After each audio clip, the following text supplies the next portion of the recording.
Fox Sports. We are Fox Sports. We are Arizona.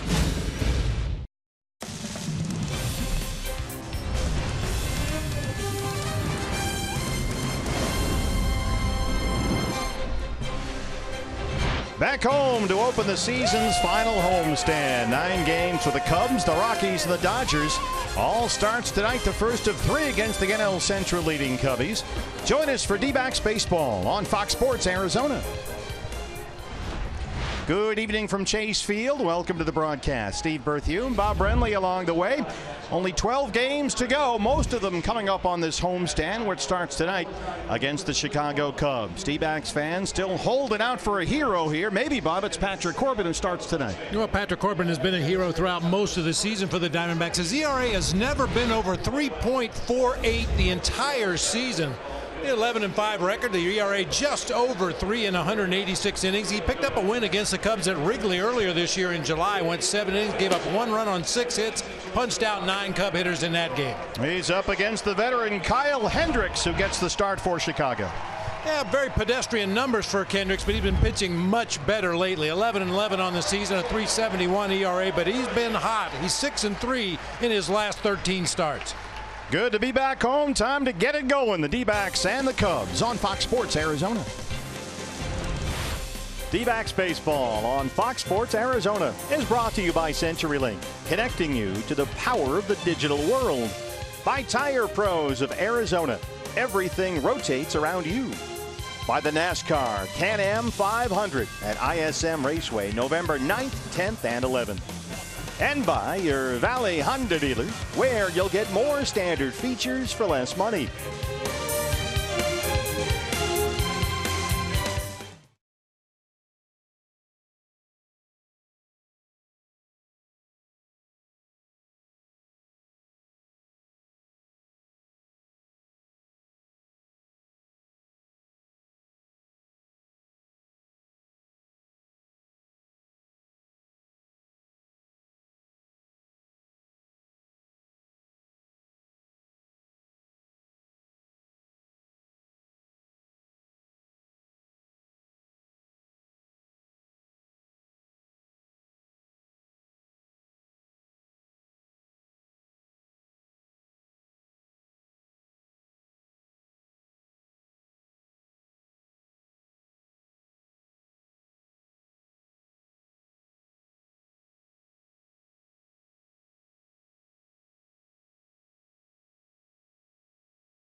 Baseball on Fox Sports Arizona is brought to you by Jack in the Box. This season, D-backs home runs score free Jumbo Jacks only at Jack in the Box. By Chaz Roberts Air Conditioning and Plumbing. Choose Chaz. And by Gila River Hotels and Casinos. The Card by Gila River Casinos. earns you rewards 10 times faster than ever before. Sign up for the card today. Diamondbacks 4.5 back in the West with only 12 to go. It's up to Patrick Corbin against these Cubbies. And the first pitch is next on Fox Sports Arizona.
Chase Field. Steve Berthiaume, Bob Brenly, Kate Longworth with you. It's the first of three, the Diamondbacks and the Chicago Cubs. D-backs with only a dozen games to go. The Cubbies come in here leading the National League Central by 2.5 games over the Brewers. Chicago 87 wins, the most in the National League, a formidable opponent certainly. And here's their starting lineup. It's presented by your Valley Chevy dealers. Center fielder Albert Almora Jr. will lead it off for the Cubbies tonight. Chris Bryant will be at third base. Anthony Rizzo across the diamond at first. Javier Baez at second base. Veteran Ben Zobrist out in right field tonight. Wilson Contreras doing the catching. David Bodie at third base. Kyle Hendricks, a pitcher, hitting in the 8th spot. And Addison Russell, the shortstop, batting 9th. Your Ram Truck starting pitcher for the Diamondbacks tonight, the left-hander Patrick Corbin. Patrick is 7th in the National League with that 3.05 ERA. He's 3rd in the league in strikeouts, and tonight looks for his 12th win. And really odd outing for Patrick last time against the Colorado Rockies at Coors Field. Went 6 1/3, gave up 10 hits in that game, but pitched around traffic all day long, only gave up 3 runs. Yeah, Patrick beat these Cubs in July at Wrigley Field. Let's take a look around the diamond at the D-backs defense. That's brought to you by E.D. Marshall Jewelers. David Peralta out in left field. A.J. Pollock in center. Steven Souza Jr. over in right field. It'll be Eduardo, or rather Eddie Escobar at third base. Nick Ahmed at short. Daniel Descalso at second. Paul Goldschmidt at first, with Alex Avila behind the plate tonight for lefty Patrick Corbin. The crew chief is behind the plate tonight for the umpires. Ted Barrett. Jim Reynolds is at first base. Lance Barksdale is at second, and Will Little is our third base umpire. Time, Bob, for your Valley Honda dealers key to the game. Well, as you mentioned earlier, we're down to the final 12 games. The Dirty Dozen, got to get after it. Down and dirty every night, whatever it takes to win a ball game. That's the position the Diamondbacks find themselves in right now. And they are 4.5 back in the National League West. 4 games on of the last NL wild card spot. And Albert Almora Jr. steps in, set to lead it off for the Cubs at 285 and 5 home runs.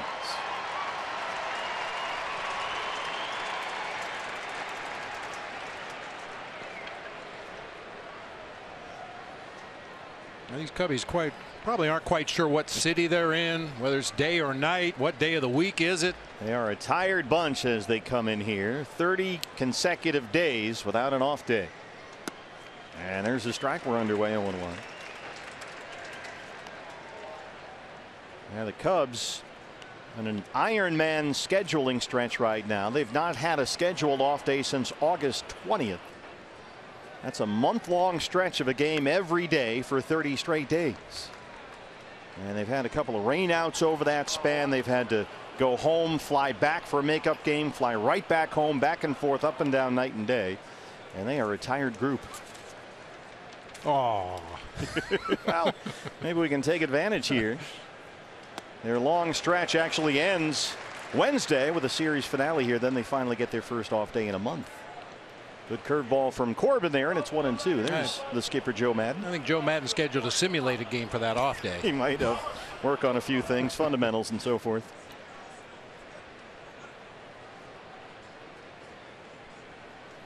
I mean, nothing worked out for them. They've had 2 games rained out over this ridiculous stretch. One was made up the next day in a doubleheader. The other was made up last Thursday. So the Cubs played at home against Milwaukee. They flew back to Washington, D.C., played an extra inning game, which they won, then flew back home again the next day to start a series against the Reds. Descalso at second. And I'm assuming a lot of the fans saw the picture of Anthony Rizzo on the flight back to Washington to play that makeup game with his uniform and eye black on, sitting on the airplane. He's got to stay ready. Save some time. Cut back when you can. Rizzo on deck. Here's Chris Bryant now. Bryant is the left fielder tonight. 279, 11 home runs. One of the few Cubs who's been banged up a little bit this year. Statcast AI powered by AWS. 3 D-back infielders on the left-hand side. Bryant's numbers are way down. He has been nagged for much of this year by a left shoulder problem that has twice landed him on the DL this year. Well, like a lot of visiting offensive players, Bryant looking to get healthy here at Chase Field, which he's done in the past. In his previous 7 games here at Chase Field, he's 15 for 30. 5 doubles, 5 runs driven in, 1 homer over those 7 games. Yeah, the shoulder trouble has really sapped his power. Bryant's last home run was July 20th, so it's been 2 months since he's homered. Fastball misses down. 2-1. That's a long time ago. That was 3 days before Patrick Corbin beat these guys at Wrigley Field that we were talking about. That's been quite a run. I remember when we were there, Bryant, I believe, played in the first game, and then we didn't see him the rest of the series with that shoulder problem. That was a 4-game set back in July. Diamondbacks and Cubs split at 2-2. 3 balls and a strike on Bryant. Rizzo on deck. This Cubs lineup, very patient hitters. They don't chase too many pitches out of the strike zone. Just like that, a low fastball, and there's a 1-out walk.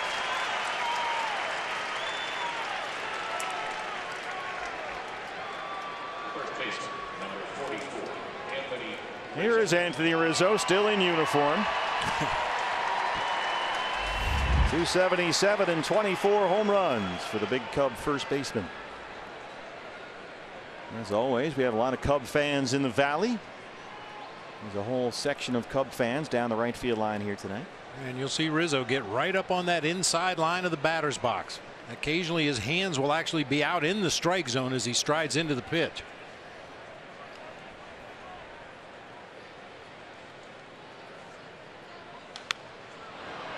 Chased a fastball down and away and fouled it off. Rizzo comes into this series in a 3-for-27 slide at the plate, which is a little odd because really he's been red hot since the middle of July. He's had a big second half to the season, but has slumped over the last couple of weeks. Good example of maybe just getting tired after this long stretch they've been on.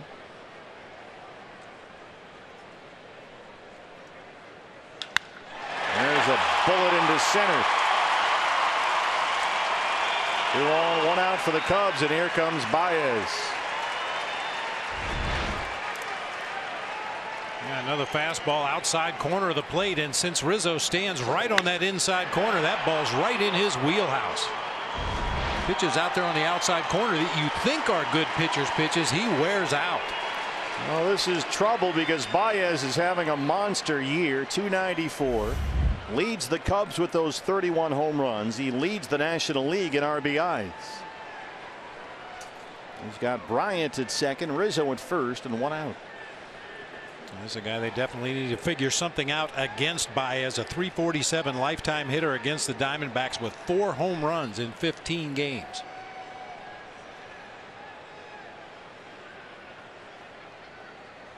But as we've talked about before with Baez, he is one of the few free swingers on this Cubs team, and that might be an understatement. Well, that first pitch is an indication right there. He's ready to hack at anything close to the strike zone, so why throw him a strike? Bounce that slider in the dirt, throw the fastball off the outside corner, maybe push him off the plate inside, but do not come over the middle of the plate.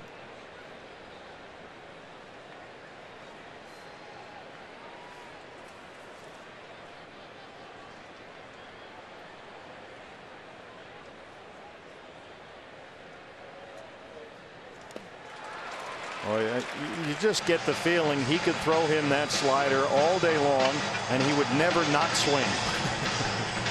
Well, I got a feeling we're going to find out because he's probably going to get another one in the dirt right here.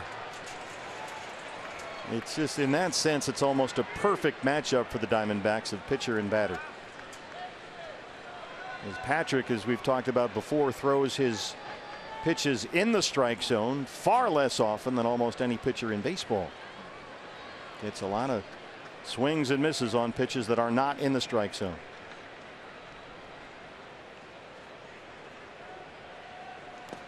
Lays off that slider there. Did get another one. It's 1-2.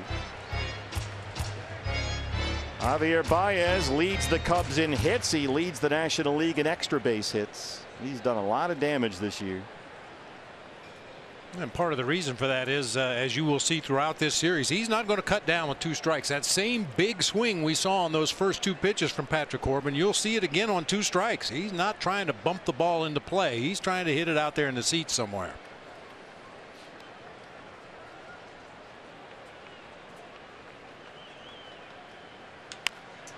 That is tapped foul at third, says Will Little down there. Well, Eduardo Escobar picked up right where he left off in Houston. I was just thinking the same thing. He's had a couple of dozen balls hit right down that third baseline over that road trip, and now here, first game at home. That one just trickled into foul territory. Brian Butterfield coaching down there at third for the Cubs. Will Venable is the first base coach.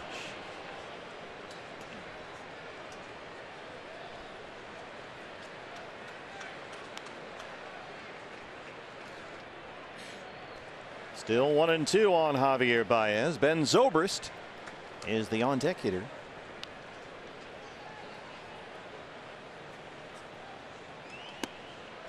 Attempts him with a fastball down and away. Baez doesn't bite. It's 2-2. There's Zobrist.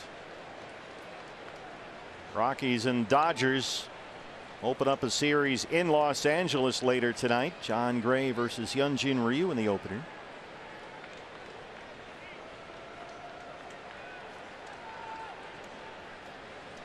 Two to Baez. Missed inside with a fastball, and Baez has somehow worked it full.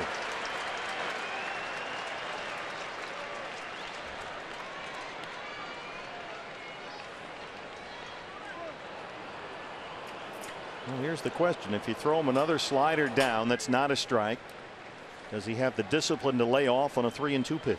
I'm saying no. I tend to agree with you. 147 strikeouts against 25 walks. Here it is. You are correct, sir. First strikeout for Corbin.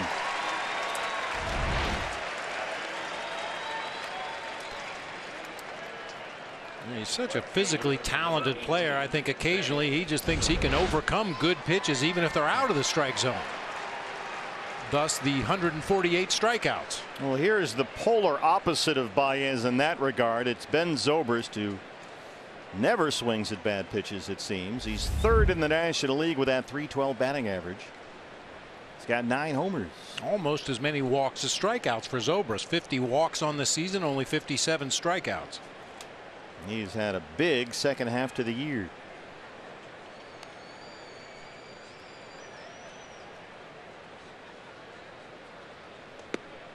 Fastball misses low. Zobrist is a switch hitter. And as a right-hand batter this year, he's hitting .336. Although all of his home run power comes from the left-hand side of the plate.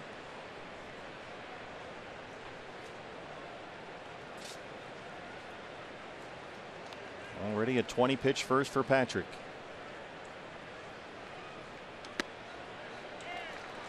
Spits on a slider, and Corbin's behind. 2 balls and no strikes. Here's Mike Butcher, the D-backs pitching coach. They decided today before the game that Matt Andriese will be their starting pitcher tomorrow night here. And then Robbie Ray goes on Wednesday. Andriese taking Clay Buchholz's rotation spot. Got the call from Ted Barrett on that fastball, and it's 2-1. So Matt Andriese gets the start tomorrow night against lefty Mike Montgomery. And then it's a couple of lefties Wednesday. A good pitching matchup for you. Robbie Ray and Cole Hamels. Day off on Thursday. Then the Rockies are here over the weekend. Followed by the Dodgers. Big homestand. And again, Zobrist lays off a fastball. Close, no cigar. It's 3-1. You've got Wilson Contreras on deck. I mean, this is something that's plagued the Diamondback starters pretty much all season. That long, high pitch first inning. The next delivery from Patrick Corbin will be number 24.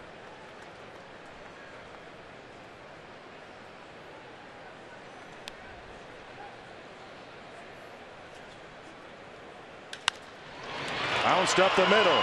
Descalso close at second, and they get the force just barely. And they get out of trouble. Diamondbacks coming up.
Pitcher for the Cubs. It's the 28-year-old right-hander Kyle Hendricks. 11-11 in 30 starts, a 3.71 ERA. Not a whole lot of velocity, but very good command and usually pretty effective. Yeah, 4-seam fastball, a sinker, a straight changeup that actually cuts a little bit away from the right-handed hitters. We've compared him very favorably to Greg Maddux in the past, the way he works the corners with movement, but not much velocity. Valley Chevy dealers as they look at the Diamondbacks batting order today. Center fielder A.J. Pollock will lead it off, followed by Eduardo Escobar down at third base. David Peralta will be out in left field. Paul Goldschmidt at first base. Daniel Descalso at second. Steven Souza Jr. in right field. Nick Ahmed at short. Alex Avila doing the catching for lefty Patrick Corbin. So here's AJ to start us off. Back in the leadoff spot tonight. 261, 17 home runs.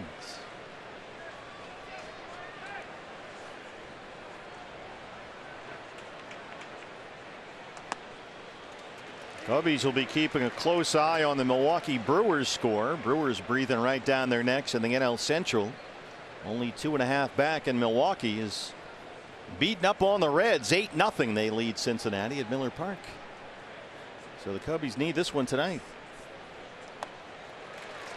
There it is. That 87-mile-an-hour sinker just kind of sitting there. AJ swings right through, and it's 0-2.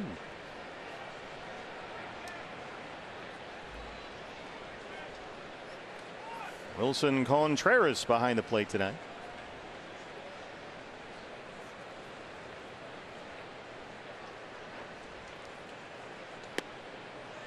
Just missed with that changeup down and away. Kyle Hendricks has given up a career high 21 home runs this year. 10 of those homers have come in the first inning.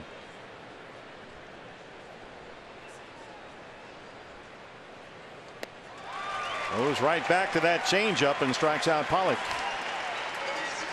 E.D. Marshall Jewelers gives us a look around the diamond at the Chicago defense. Chris Bryant out in left field. Albert Almora Jr. in center. Ben Zobrist over in right field. The infield will be David Bodie at third. Addison Russell at short. Javier Baez at second. Anthony Rizzo over at first base with Wilson Contreras doing the catching for right-hander Kyle Hendricks. What you call him, Eddie Escobar? Yeah. Are we going with that now? Well, maybe he'll catch on. I called him that the other day and he smiled, so I guess he didn't mind it. Not so sure he likes it, but he didn't mind it.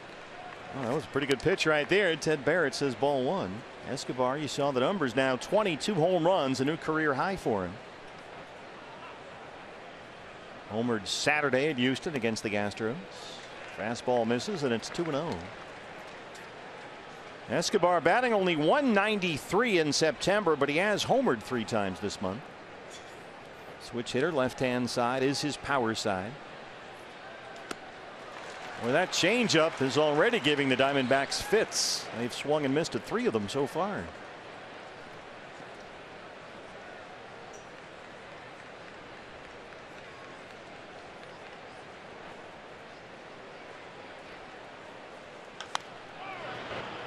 Is it hard for a guy to throw an effective changeup both to right-hand hitters and left-hand hitters? Because we've seen him do that already.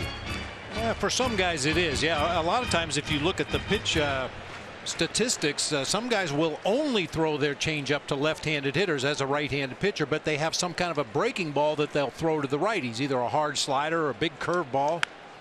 This is lifted out to left field. Chris Bryant in front of the warning track. 2 down. I mean, Kyle Hendricks' breaking ball is about his 4th best pitch, so he's going to attack with the sinker, 4-seamer combination of fastballs on both sides of the plate and throw that changeup on both sides of the plate to everybody. Well, Patrick Corbin had a long first inning. Hendricks has already got 2 outs on 9 pitches, and here's David Peralta. 298 now with 28 home runs and 1 behind Goldie for the team RBI lead.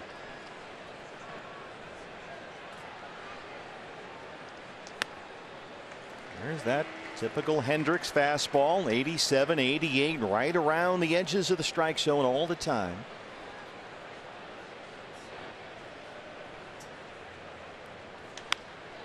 And again, when he misses, it's just a couple of an inch or 2 off the plate. Maybe sometimes he might miss an inch or 2 toward the batter, which is when he gets into trouble, but he's usually right around the edge of the strike zone.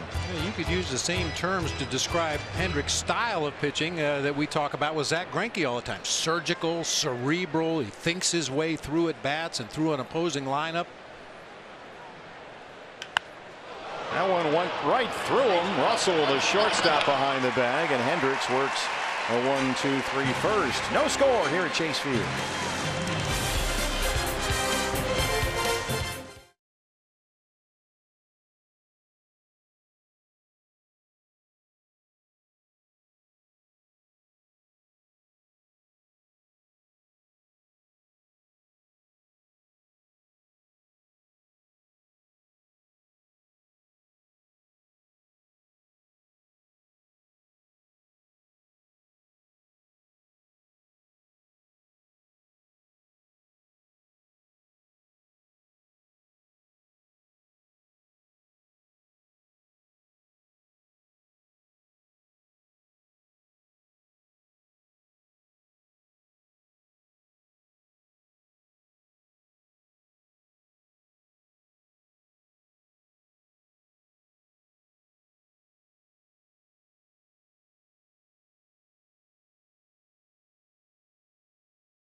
second inning, and the Diamondbacks are teeing off their final homestand of the regular season. And the game plan is simple. Go out there and win.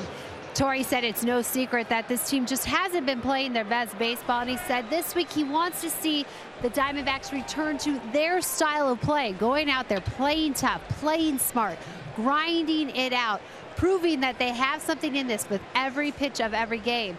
And he said that he wants the team to have the confidence that they can go out there, let those frustrations go. This is a clean slate. And after talking with the players today in the clubhouse, they have the confidence that they can go out there, make a change, make a dent on that 4-11 record so far this September. It's been a rough month. No getting around it, Kate, but there's still time. 12 to go. Need every one. As Wilson Contreras, the catcher, leads off the second against Patrick Corbin.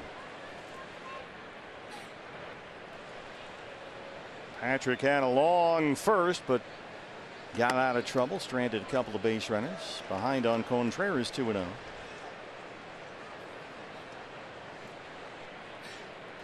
Contreras, an all-star this year for the first time in his career.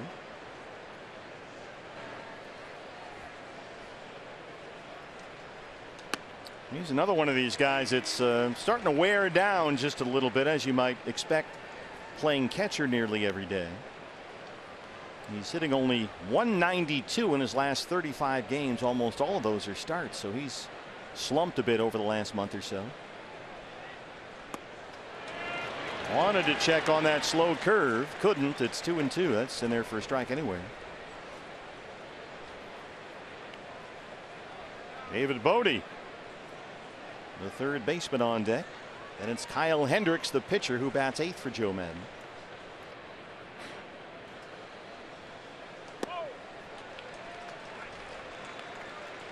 So far, with the exception of Baez, seems like a lot of these Cubs hitters are laying off that slider. A lot of these righties that Patrick usually gets to chase those pitches. The Cubs are laying off that pitch so far. That one is knocked up the middle. Descalso smothers it. Got him. Daniel Descalso, one down. Boy, that looked like a base hit up the middle of the field. You can see Descalso cheating just a little bit toward the middle of the field. Gets to it with a dive up to his feet and throws out the heavy-legged catcher Wilson Contreras. You're right. When you have a stretch of games like this and you're the everyday catcher, those legs get heavier and heavier and heavier. Just have to, right? Oh, yeah. I mean, just imagine squatting up and down, up and down, up and down, up and down every day, every night for a month. There's David Bodie, the rookie. Kyle Schwarber, who often plays left field for the Cubs, is a little banged up right now. We're told he's not even here. And so Chris Bryant is playing left field and Bodie is in at third. Well, Joe Madden has a lot of interchangeable parts on this Cubs roster. And Schwarber has had a back problem. He's been out for the last week, hasn't played since September 10th. So no Schwarber, I guess, huh? They move some pieces around. They've got some guys with real defensive flexibility. Bryant is one of them. He took a hack at that slider. 1-2.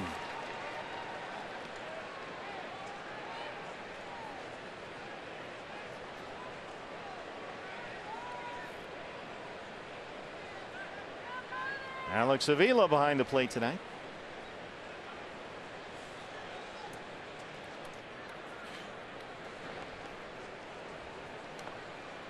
Bodie's had some big moments this year for the Cubs. 5 of his 6 home runs have either tied the game or given the Cubs a lead, including a walk-off slam. I can't remember who that was against. That was a big blast. And I want to say he won a game against us in July when we were there with a big hit.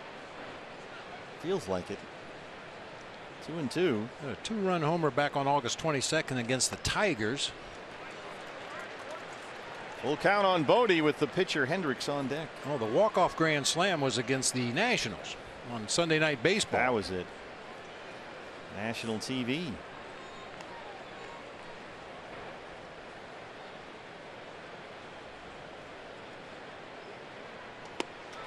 Big cut at that slider. Patrick gets his second strikeout.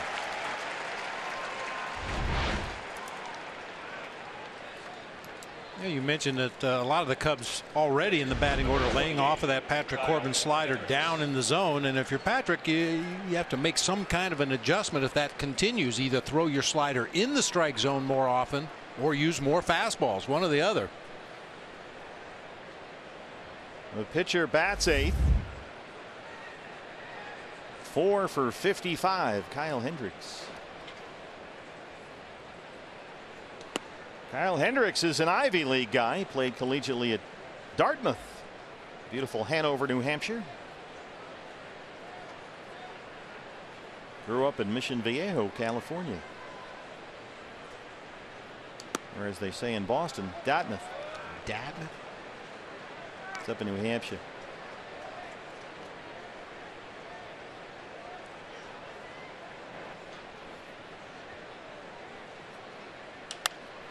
Mike Remlinger was another Dartmouth guy, the longtime reliever. Goldie's got it in foul ground. Corbin set down 5 in a row.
Baseball brought to you by T-Mobile. The Cardinals fighting for a wild card spot in Atlanta. Taking on the Braves. Atlanta trying to come back. Cardinals, Jairo Munoz throws it around. St. Louis still leads 6-4. D-backs right now 4 games out of the last NL wild card spot, currently shared by the Cardinals and the Dodgers, who are both trailing the Brewers. Dodgers hosting the Rockies tonight. We're here at Chase Field. It's the Cubs and the Diamondbacks. Steve Berthiaume, Bob Renly, Kate Longworth with you. And Goldie leads off the bottom of the second against Kyle Hendricks. Goldie leading the National League with that .954 OPS. 299 and 33 home runs.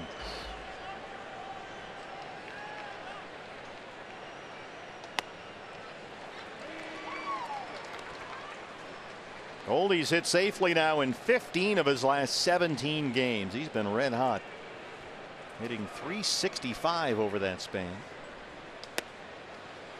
Hendricks just working that fastball around the edges. Not a whole lot there. 87, 88 with some sink to it. And he jumps ahead 0-2.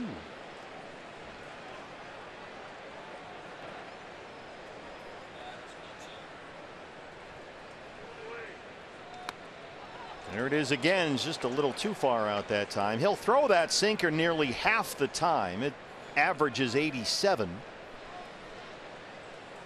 And off the changeup, off the sinker, the changeup is the pitch he throws most often.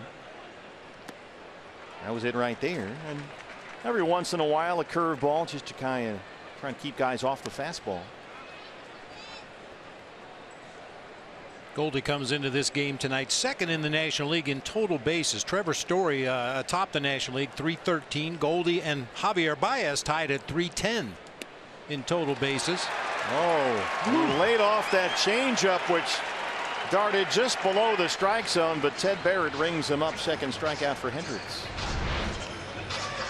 That's a good pitcher's pitch. That's where you want to put it, just off the corner, down below the knees, but I don't believe it should be a call strike.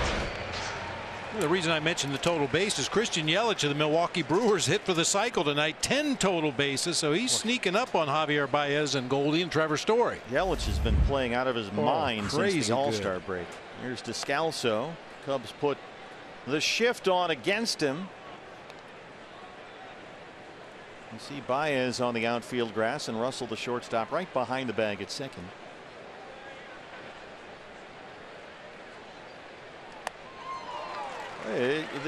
It's just 87, 88. Oftentimes it's right there in the zone, but guys just keep swinging and missing.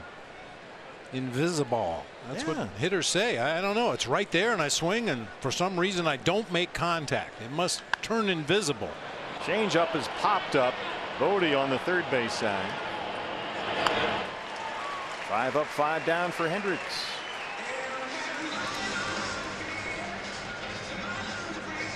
Well, if the Diamondbacks are going to make a run here with a dozen games to go and put on a late charge, they got to get something out of Steven Souza Jr. He has really struggled in September. Steven trying to pick it up here over the last 12 games, down to 226 and 4 homers this year. They need his bat. There's another one. Sinker right there at 88. Swing and a miss.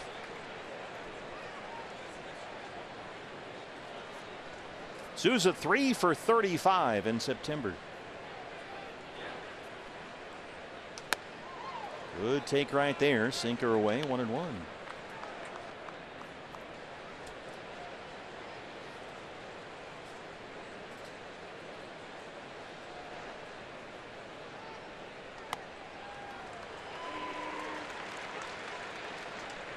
Rockies and Dodgers just underway in LA tonight.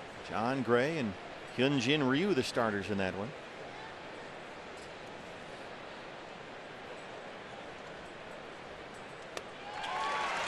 Raised a high fastball. 3 strikeouts for Hendricks. No score. Chase Field.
First of 3 D-backs and Cubs from Chase Field. No score as we start the third. Time for the Indeed player resume.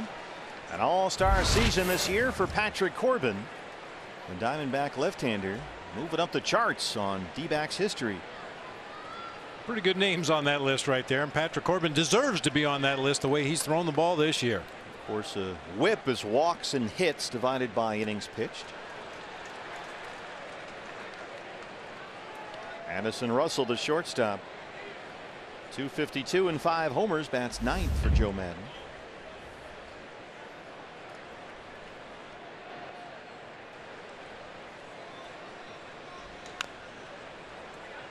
Russell, another struggling Cub. They have some guys that are hurting a little bit. He's in a 3 for 23 right now.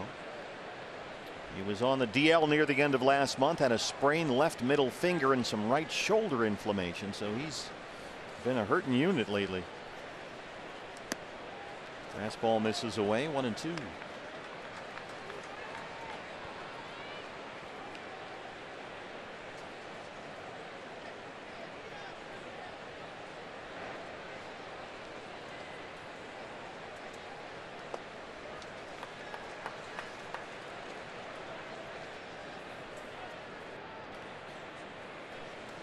Leadoff man Albert Almora Jr. on deck.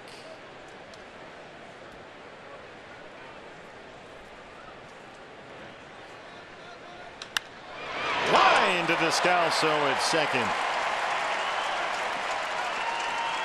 He's already had a highlight reel night down there. Boy, and right in the right spot again. Not a full shift. He's not on the third base side of the field, but obviously playing a little farther up the middle than he normally would, and Russell hits the ball right at him. Almora, the center fielder, grounded out to lead off the ball game.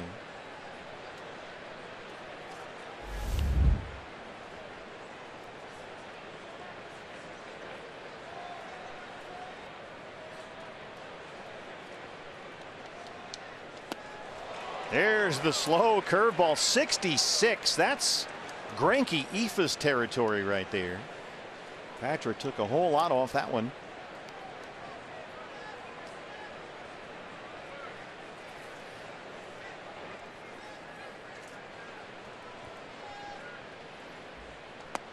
Follows up with an 82-mile-an-hour slider, and he's ahead 0-2.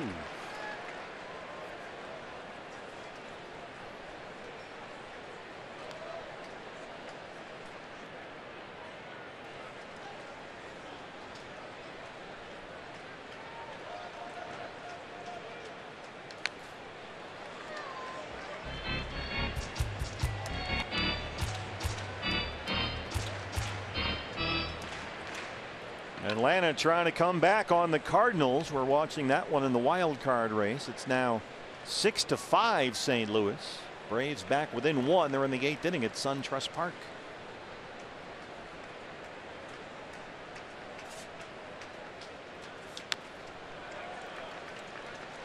Good to be back home. Just back from Houston. The mailbag was full again. We were on the road yesterday, so we missed a birthday.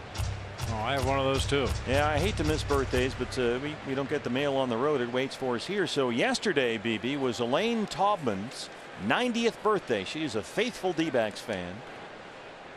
So happy belated birthday to Elaine Taubman of Scottsdale. 90 yesterday. Oh, nice. Line to center. AJ's there. 2 down. Another belated birthday wishes to Robert Covington from Tempe. He shares a birthday with Goldie, Roger Maris, and Randy Johnson, and Robert Covington. Not bad.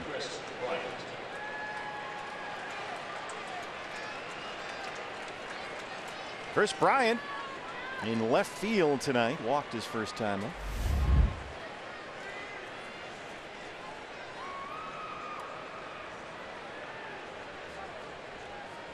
D-backs overload the left-hand side against Bryant.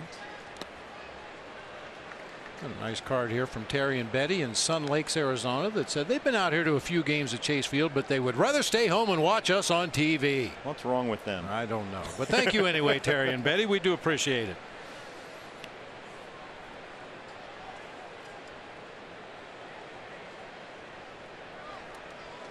Now we have an off day Thursday. Got the low strike call there from Ted Barrett. And Thursday is the 83rd birthday of Cheryl Holt from Queen Creek. She watches every game on TV and she keeps score. So she's watching us right now, keeping score. So in advance, Cheryl Holt, happy birthday. 83 coming up in Queen Creek. A lot of fans I find when we go through these letters score the games while they're at home watching on TV. Yeah. Not just here at the ballpark. Good slider there, and it's 2-2.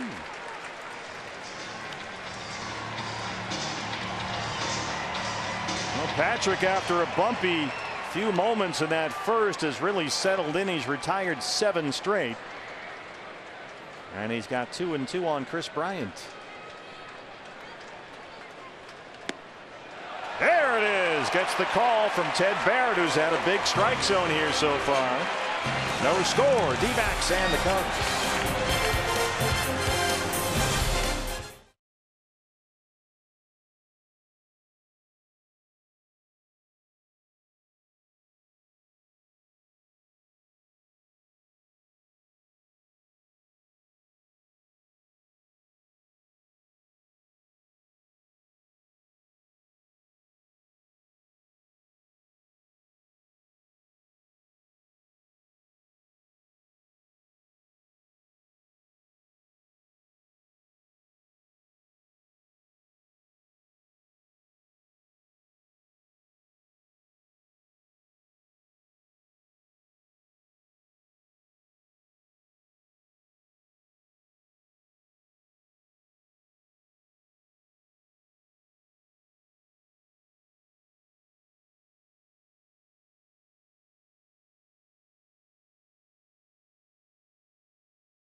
Peterson against the Rockies. John Gray. Dodgers have the early lead on Colorado.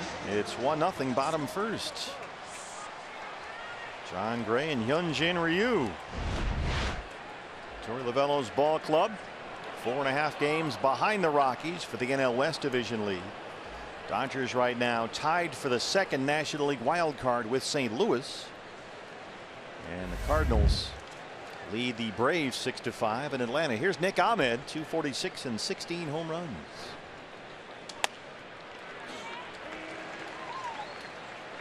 Kyle Hendricks has retired all 6 Diamondback hitters he's faced so far. He struck out 3.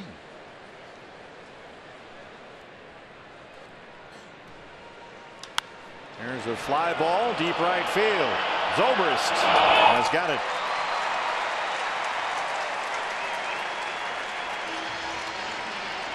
Well, we missed a big anniversary, Bob. I don't know how we missed this, but yesterday, the 20th anniversary of Leo Gilmartin, D-backs crackerjack radio engineer and a producer of the popular Snake Talk radio program.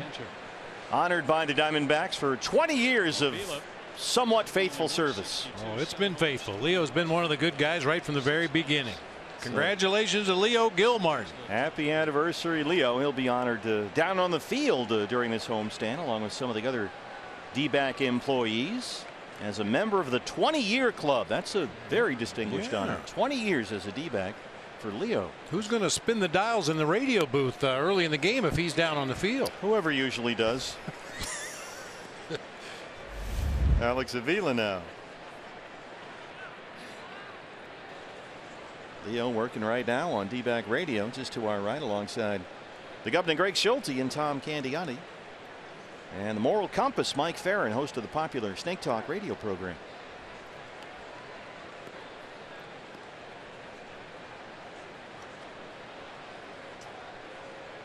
Alex had a home run on the last road trip. He homered against the Rockies at Coors Field. His 7th of the year. Cubs overload the right-hand side. It's 0-2. There's that occasional Hendricks curveball he likes to throw just to keep you guessing.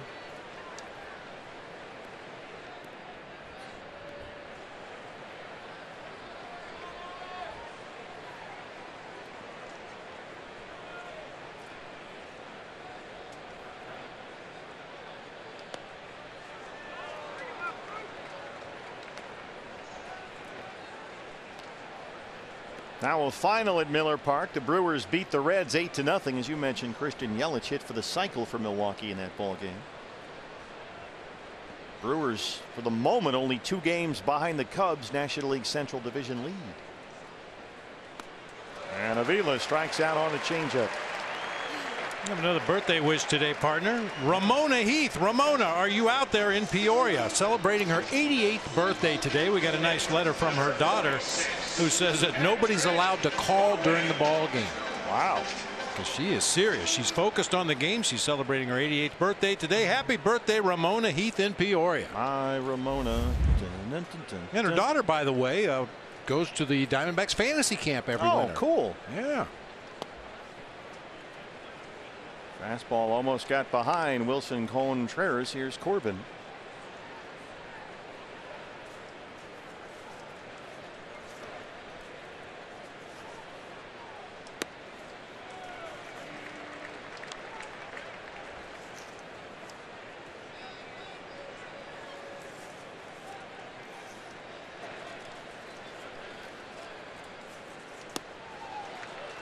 Fastball's a strike, 1-2.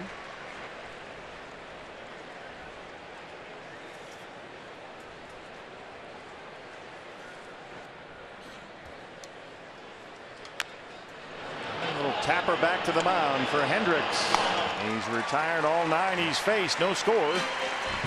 D-backs and Cubs at Chase Field.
To the top of the 4th, Diamondbacks against the Cubs, and really there's no rest for the weary for these 2 teams who are fighting for a playoff spot. And that is very true for the Cubs when you look at their schedule over this 30-day stretch, and that's a lot of color and a lot of work going on for this team. No days off due to some suspended games, some postponed games. The Cubs have had to make up games on regularly scheduled off days, so they've been flying back and forth from home out to Washington, back, a couple rain delays, a couple doubleheaders thrown in there. And at first they started off ready to go, guys, 7-1, but since then fatigue has set in a bit. The team trying to just keep things light and loose, knowing that they have the Brewers breathing down their neck, trying to keep a lead in that division race. But Bob, I don't know if you've gone through stretches like this, and obviously there's always a grind when it comes to September and each game counts. But if you were managing a team with a grueling schedule like that, how do you really go about doing that? Well, you make sure the coffee maker's working, Kate, and send them out there to play ball. It's all part of the game. You know that as a major league ball player. It's a tough schedule, even when you don't have issues like the Cubs have had over the last month. So there's no easy way around it. Just put your uniform on and go out there and get after it. Get them out there. Get them out there. Let's go. Yeah, their last off day, as you just saw, August 20th. Their next off day is September 20th.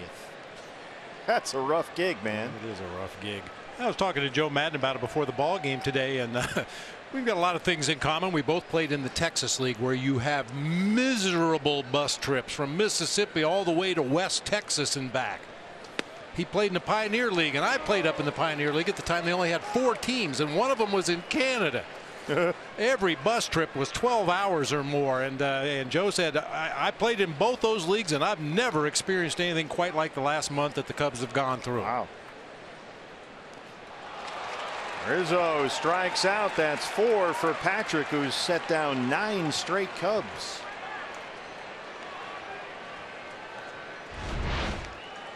The way these two pitchers are on top of their game here in the early going, you get the feeling in a ball game like this, it's going to come down to some kind of a mistake, either a physical error, a mental error, hang a bad pitch in the middle of the zone to the wrong hitter. Both these guys appear to be on top of their game tonight. Javier Baez, a strikeout victim his first time.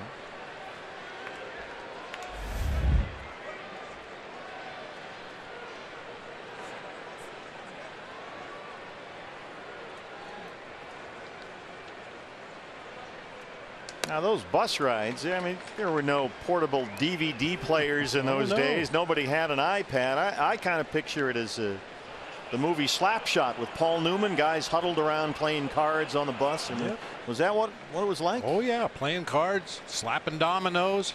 Some guys that would read a book from time to time. Guys that could read? Yeah. I mean, we didn't even have Walkman or anything like that to listen to music. You know, you were just trapped in a rolling iron lung for 12 hours.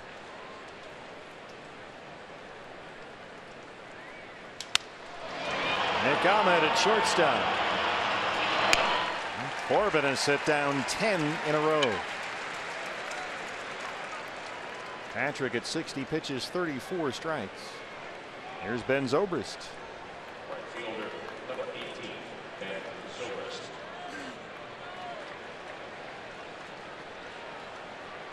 Zobrist hit into a fielder's choice to win the first.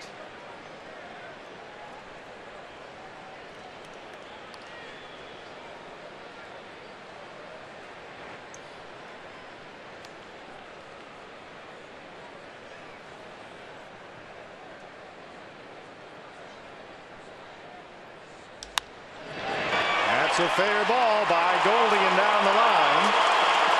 Sills over to pick it up, and Zobrist pulls into second with a 2-out double. Just the second hit for the Cubs tonight.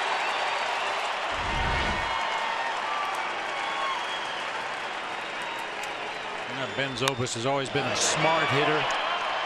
Saw that sinking fastball working away from him, stayed right on it and shot it down into that right field corner for a 2-out double.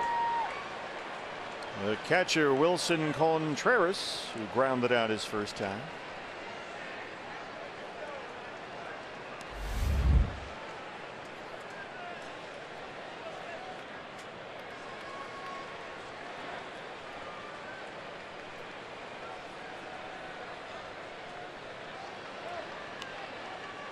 Dodgers now have a 2-0 lead over the Rockies. They're in the second inning. In Los Angeles, John Gray and Hyunjin Ryu.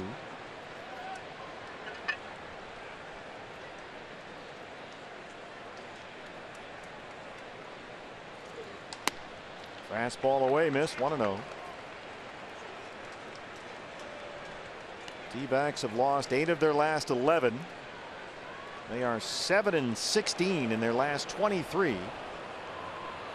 Last series win for Torey Lovullo's ball club came here against the Angels August 21st and 22nd, when they won both games in a 2-game set. So it's been a month since they won a series. And here's a fly ball deep to center. Hey, Jay's got it.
smile about. This was yesterday's ball game. Wilson Contreras thought he had hit a homer to center field, so he admired it. Walked down the first baseline. The ball hit off the ivy, and he had to bust it to make it into second base. Oops. Upset a lot of his teammates and his skipper, so this was a very similar ball tonight. Not going to get me again. Well, AJ made a leaping catch at the wall to win the top of the fourth inning. Yeah, Contreras heard it from his teammates, from his manager Joe Madden, who called it horrible and will be addressed. He's right. I mean, come on, man. Yeah, come on, man. Yeah, I mean, the thing that really concerned me watching at home was, okay, you thought you hit a home run. You wanted to style for the highlight shows as that one's fouled out of play behind home plate. But now you got to bust it to make it to second base with a head first slide. What if you hook your little finger on the bag? What if the shortstop steps on your hand? You end up injured because you didn't run out of the batter's box. I think that was probably part of the message that Joe imparted to his catcher, because we saw a much different effort on that fly ball to A.J. Pollock in center field. People get upset now. The modern player wants to have some personality and do the occasional bat flip and show off a bit, and that's all fine. Almora runs that one down, but you got to do some basics like run out of the box. Well, you owe it to your teammates too. I mean, that was one thing I was glad to hear, that when Contreras got back to the dugout, his teammates were there waiting to get on him. And it always carries a lot more weight when one of your teammates, somebody that you play ball with every day, tells you, hey, knock that off, let's go. Well, the D-backs need to get it going against Kyle Hendricks, who has retired all 10 batters he's faced. He's been ahead either 0-2 or 1-2 almost all night long. Escobar flying out his first time. Boy, Ted Barrett is a tremendous umpire, but he's had an awfully big strike zone here tonight. Some of these pitches are not borderline. Very much a pitcher's umpire here tonight for both sides. But Hendricks with some help. 38 pitches, 28 for strikes. He's rolling along here. Hendricks is one of those pitchers, and there's a number of them around the major leagues, and the Diamondbacks have one in Zach Greinke. If you're going to call that pitch off the outside corner or off the inside corner. Escobar slices one fair down the line. It checks up for Bryant, and Eduardo as the D-backs first base hit, their first base runner against Hendricks tonight. A one-out double. You give a good command and control pitcher that much off the plate, it's going to be a tough night for the offense. Nice job that time by Escobar to really wait on that pitch. Just flipped it out there down the left field line. Long run for Bryant. By the time he gets to it, Escobar's on at second base with his 46th double of the season. Not bad. Chance for Peralta. David grounded out his first time.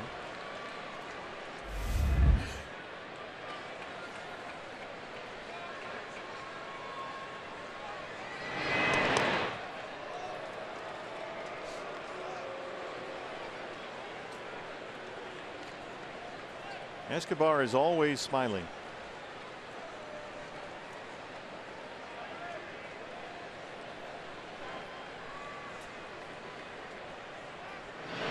Two in a row down there. You don't see that very often. No, not at second base. No.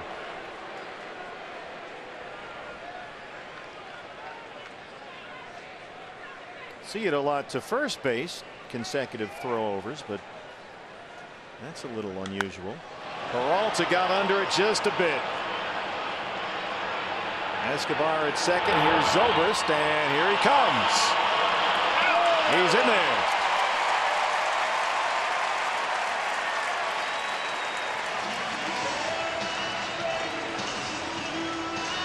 We talked about a lot of versatile players on this Cubs team. Ben Zobrist among them. He can play just about anywhere on the field, but the reality is he has an infielder's arm out there in right field, and Escobar went back, tagged up, and took that extra 90 feet. So he's at third with two down for Goldie, who struck out looking on a wide strike three call from Ted Barrett his first time up.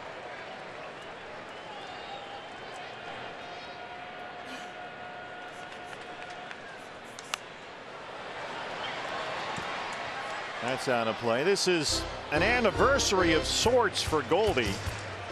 It's been exactly 100 games since his batting average for the year was at 198. Right now it's at 298. May 22nd. 100 games ago. And in those 100 games, he's hit .344. That changeup is low, 1-1. Well, we should point out with Wilson Contreras behind the plate, you have to be on your toes at all times as a base runner. He's got 8 pickoffs this season. He loves to throw to the bases. Odie off the bag at third. That one's behind the screen and out of play, 1-2.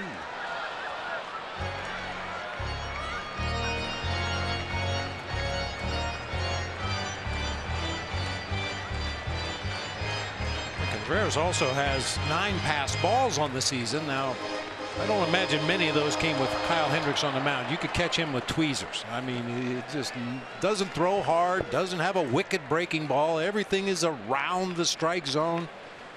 He's one of those guys that's fairly easy to catch.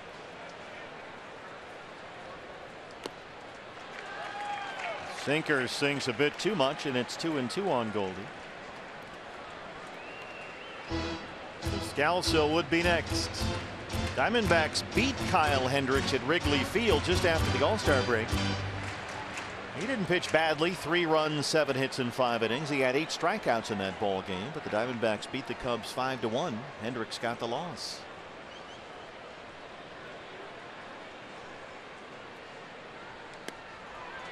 Sinker away, missed, and it's full.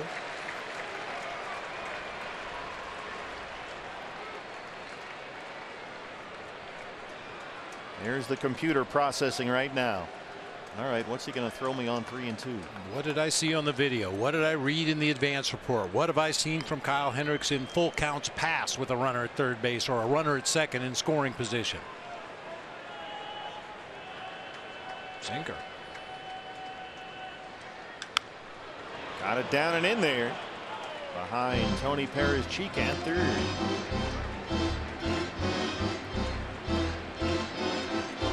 Goldie having a big finish to the year. He's hitting .352 in September.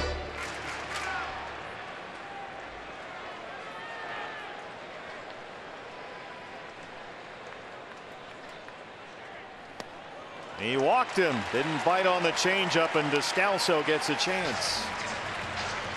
First base on balls issued by Kyle Hendricks. Second baseman, Daniel Descalso. Daniel popped up his first time. 2 on and 2 out.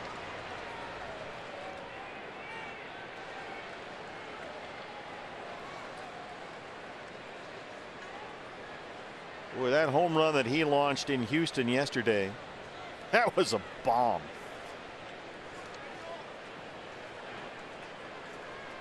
Made it awfully close to Descalso. Swing and a miss at that fastball away. A home run off Roberto Osuna in the 9th inning.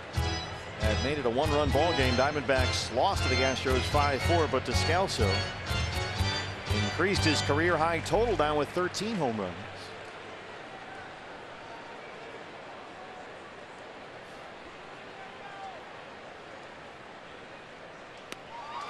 Got the changeup.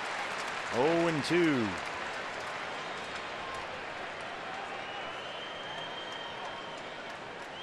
Escobar is at third. Goldie at first. 2 outs.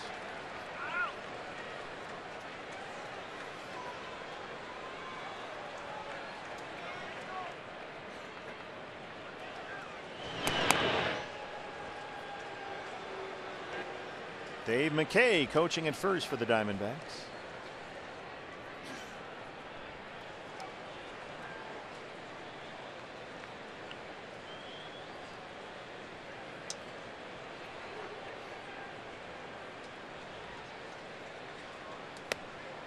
Oh, almost offered at that one. 1-2.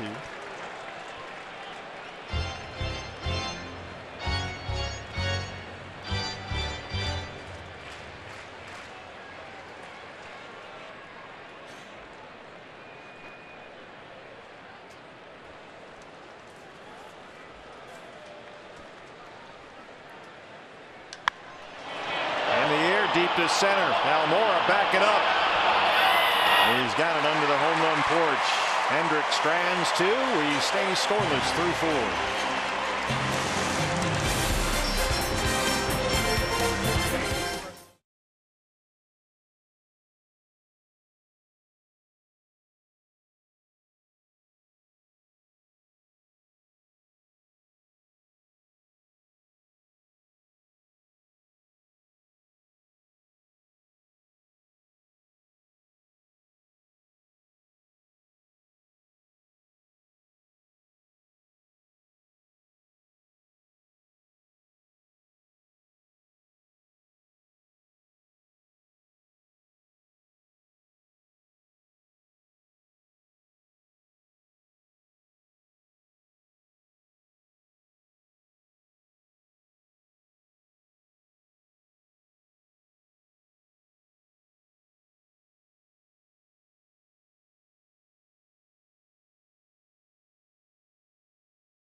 A 3-game set here tonight, no score.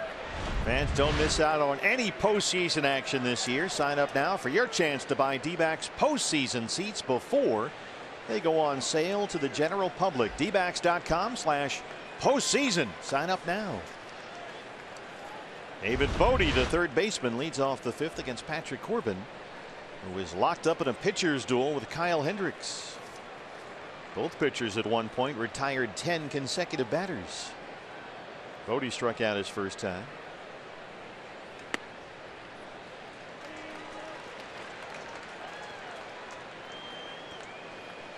David Bodie, a rookie. Just about this time last year, he was getting set to play in the Arizona Fall League. Had a big year in the Fall League last year, playing for Mesa, hit .333 and 4 home runs. Fall League will be getting into action pretty soon. Steve Cobb, Paul Jensen, his staff getting ready. Diamondbacks will have a lot of their top prospects playing in the Arizona Fall League this year for the Salt River Rafters. So check out the schedule. Fall ball on the WWW. Guys like Pavin Smith, John Duplantier, Dalton Varsho, Drew Ellis. A lot of those guys are going to be playing in the Fall League this year. Some of the top prospects.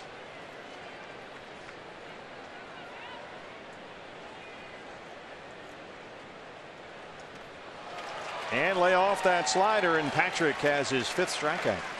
And partner, I got one more letter here I'd like to get to today.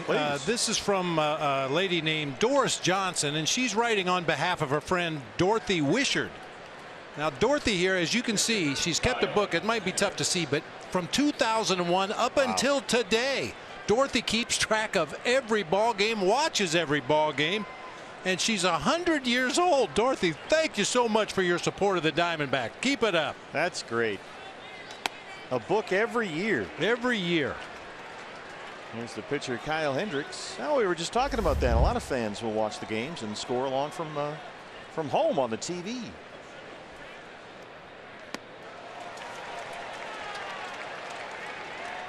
Hendricks quickly down 0-2. Addison Russell, the shortstop, on deck.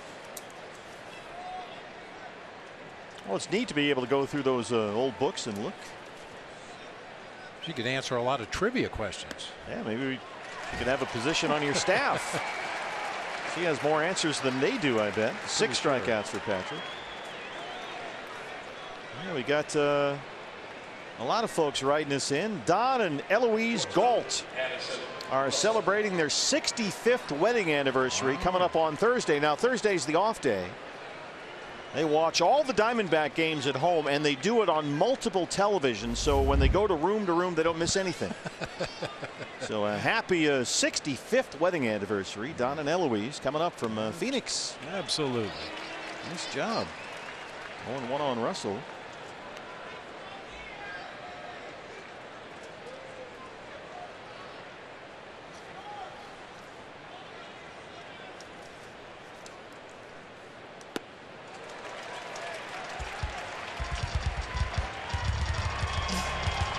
Patrick will strike away from punching out the side in order here.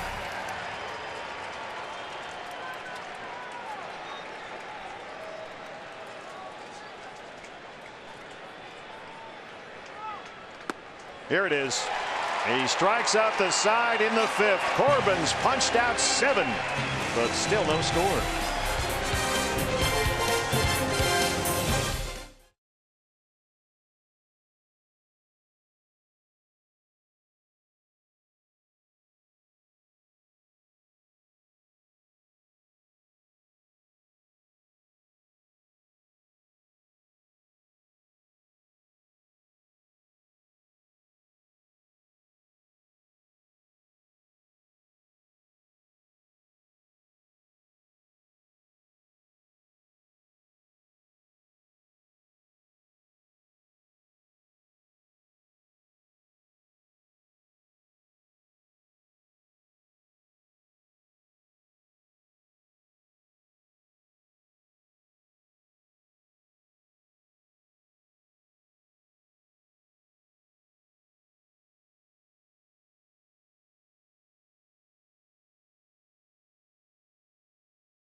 Pitchers duel, Kyle Hendricks and Patrick Corbin. Cubs and D-backs, no score. Don't forget, fans, you can participate in our D-backs 50-50 charity raffle presented by the Arizona Lottery right there from home. Your chance to win half the pot. Help the kids in our community. Get your tickets online during every D-backs home game on Fox Sports Arizona at dbacks.com/50-50 raffle. And the winning number gets revealed on the post-game show. Now the jackpot is already just about $24,000, so a good night to play the 50-50. We've had a number of winners from home this year. Steven Souza Jr. leads off the bottom of the fifth.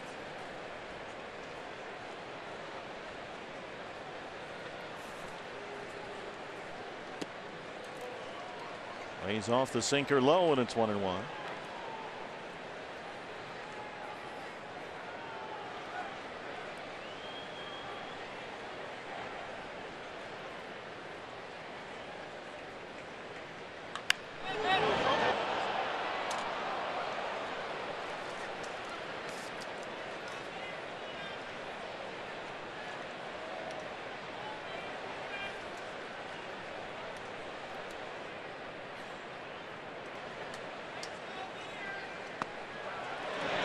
Yes, he went. Jim Reynolds down there. Souza strikes out for the second time tonight. 5 strikeouts for Hendricks. Well, the solid contact in the at bat was on the foul ball on a hanging changeup. There's a fastball just dotted on that outside corner, misses down below the knees. There was the hanging changeup, a chance to do some damage that time, and then the check swing on another changeup off the plate inside for a called strike 3. Our Nationwide Vision Center's eye on the game. He's thrown 55 pitches, only 16 of them balls. Ahmed flying out his first time. He's talking about fans who keep notebooks and score while they're watching the game on TV. We got a terrific card from Christine Klauschke in Tucson. She started watching Diamondbacks games a few years ago. Her nephew started to play baseball. She wanted to learn more. Here's Bodie at third. And a tremendous scoop by Rizzo, but he can't hang on, and Ahmed's aboard. Rizzo almost made the nice backhand play right there. Yeah, Bodie, one of those guys that plays all over the field, finds himself at third base tonight. Tough short hop that time for Rizzo over there at first. Tried the swipe pick out of the dirt, but couldn't come up with it cleanly. Well, it should be just the second hit tonight for the Diamondbacks. Avila struck out his first time. Oh, they've hung an error on Bodie on that play. All right. Tough play. So E5 has Ahmed at first. 1 out for Avila.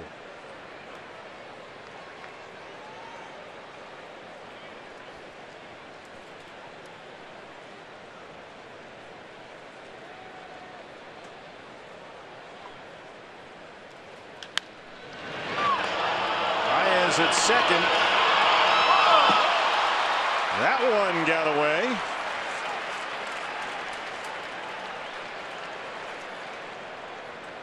Addison Russell keeled over there.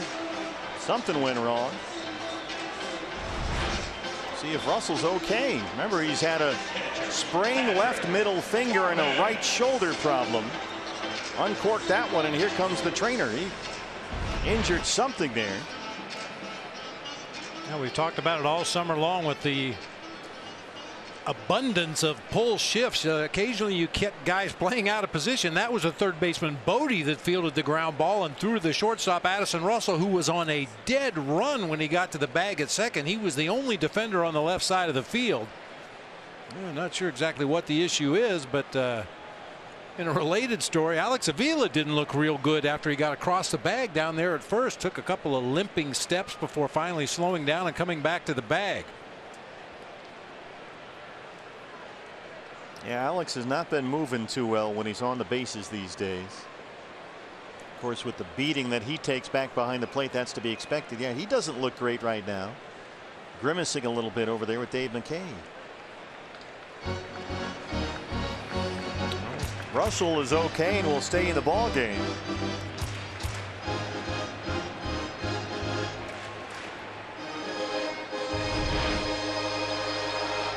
There's Alex. That wide throw. At first you saw the ball go by right there, and yeah, Alex just kind of grimaced and limped a little bit as he was breaking it down right there. Not sure exactly what the issue is, but obviously in some discomfort. So here's Corbin now with Avila at first and 2 outs. Patrick tapped back to the mound his first time up.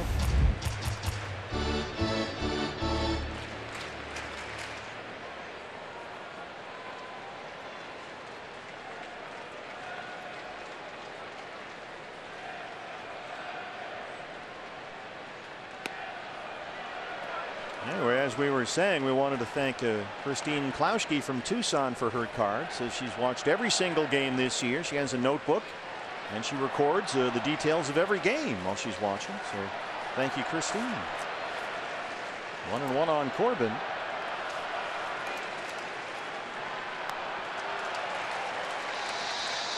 I like getting all these letters from fans that keep score at home, because I like the pressure it puts on my staff to know that there are other people out there that can very easily replace them. Yes. Keeps them on their toes. Run a tight ship over there. Well, Kyle Hendricks had some traffic around him, finishes with 6 strikeouts, and we are still scoreless through 5.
Here tonight, no scores. We head to the top half of the 6th here at Chase Field. Time to take a look at this day in baseball history, brought to you by Geico.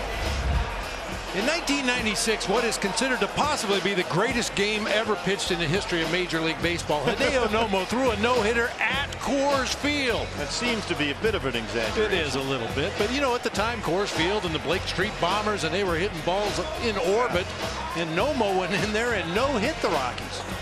Well, Patrick Corbin has been outstanding here tonight. He's only given up 2 hits. A single by Rizzo in the first, a double by Zobrist in the fourth. Patrick, in the first 2 innings of the ball game tonight, threw 39 pitches. In innings 3, 4, and 5, he threw a total of just 34. So he has really settled in. He retired 10 straight at one point. And he has retired 14 of the last 15 he's faced. Now working his way through the Cubs order for the 3rd time. Here's the leadoff man, Albert Almora Jr., who's 0 for 2.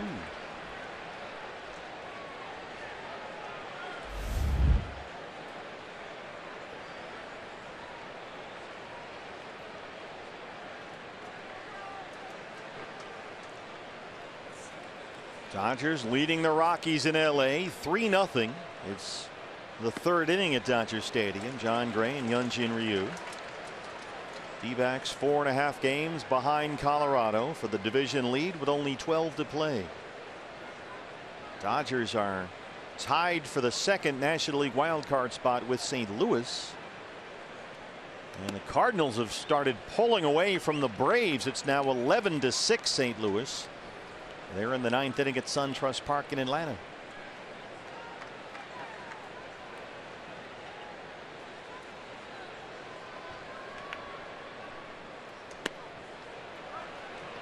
So for the D-backs, for the moment, it's 4.5 games back in the division, 4 in the wild card.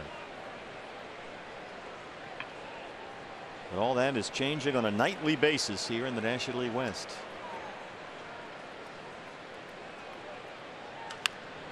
It's a hard foul behind Brian Butterfield at third.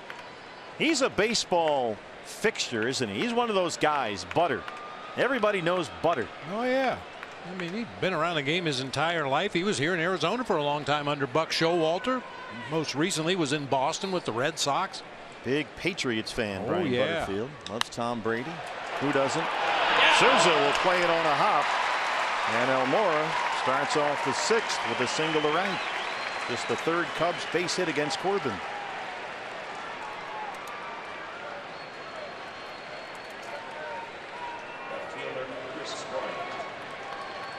Here's Bryant, who has walked and struck out.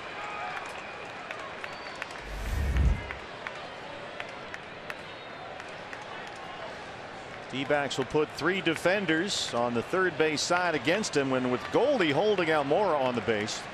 Look at all that room on the right side of the infield.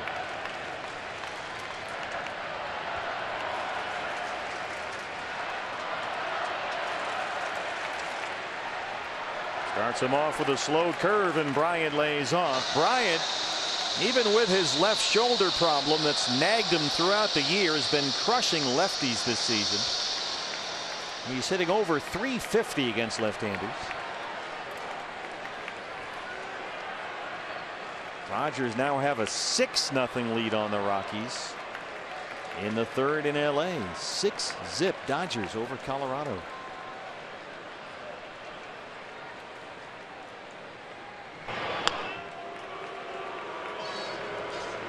Max Muncy with a home run. What a year he's had. Boy. Number 33 on the season for Max Muncy. Unbelievable. Here it is, 6-0. I don't know who to root for in that game. Rockies have the division lead right now. Dodgers have a wild card. It's hard to tell. Good hard slider down, and it's 1-1.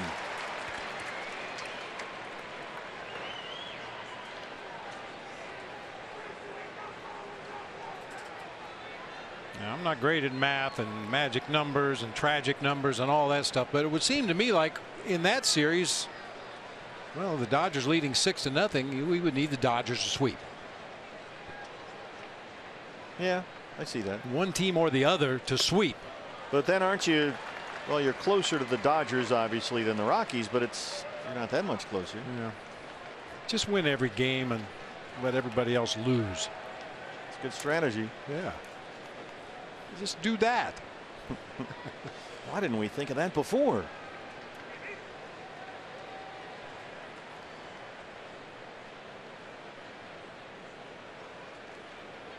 It's been quite a ride.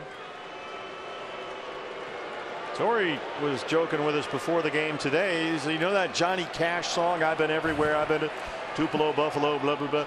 He's like, that's my song. I've been emotionally, I've been up and down and all around. I've been high and low and happy and sad. He's had every kind of emotion you can have running this ball club this year. And I'm sure the fans can relate. 2-1 on Bryant.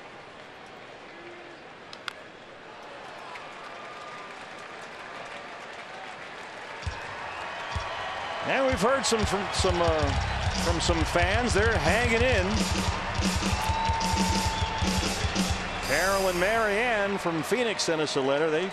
We find ourselves ever hopeful. So thank you, Carol and Marianne in Phoenix. So do we. Only 12 games left.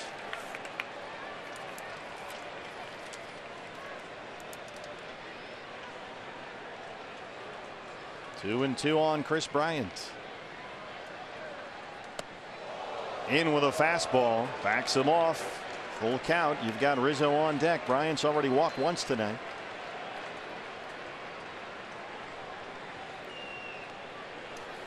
Roxanne Jewell from Apache Junction wants us to give a shout out to Greg and Donna Gunderson. Watch every ball game. Good for them. The Gundersons. The Gundersons. Yeah. Here it is on 3-2. Almora stays put at first, and Bryant fouls off a slider. Here's the big news in the letter. I buried it again as usual. What happened? Roxanne actually got to meet and have her picture taken with Big Head Gracie, the racing Gracie. Just finished the race out here between innings. Yeah, she got her picture taken with Big Head Gracie. Now that's a photo op right there. Hard to take a selfie with the big heads because you can't get it all in the picture. And they're so tall and everything. Now we got another one from Judy and Len Jardine in Gilbert. They say they're a little aggravated with a sloppy play as of late, but they still love their Diamondbacks. So thank you, Judy and Len in Gilbert. Everybody's been through the ringer with the ball club the last several weeks. Another 3-2 to Bryant. Another foul ball.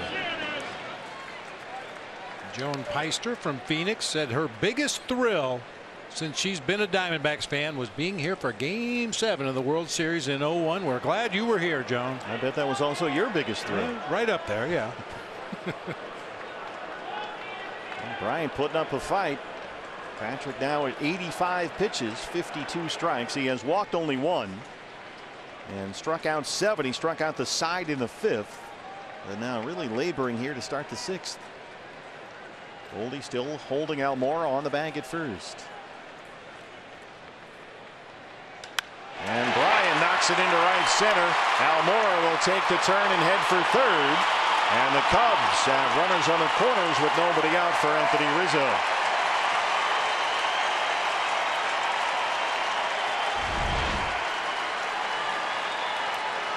Center cut fastball that time. Bryant normally a dead pull hitter, which is why the Diamondbacks have him shifted around to the left side, but that time stayed inside the ball and took advantage of that big hole on the right side to put Cubbies on the corners.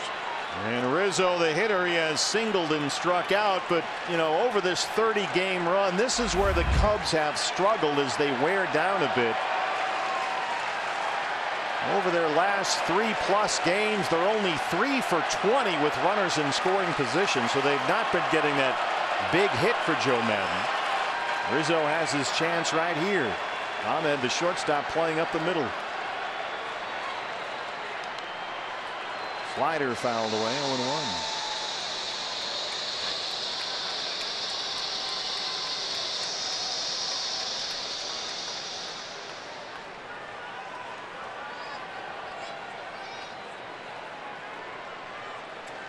Almora, the runner at third, and Bryant at first.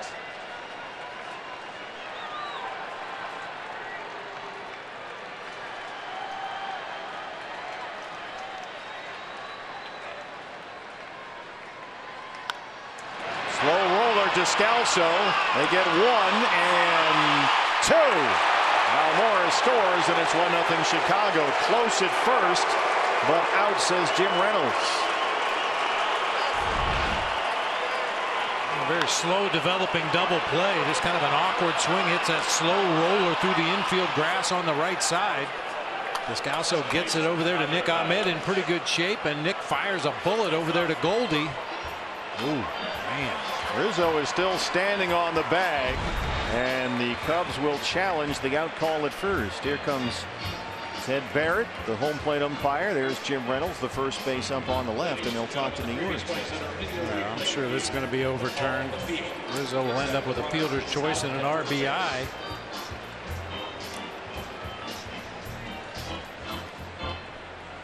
Well, the Cubs, as we mentioned, need this ball game. The Brewers won over the Reds 8-0 at Miller Park, so it's only for the moment a 2-game division lead for Joe Madden. And some of the Cub fans here have seen the replay on the board. What could possibly be taking this long?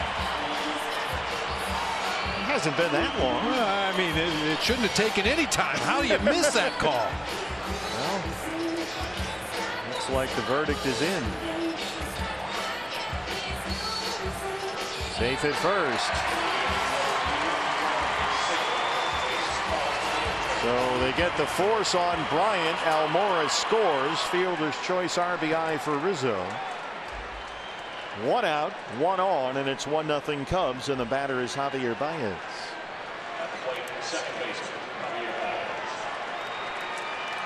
Baez has struck out, grounded out. He's 0 for 2.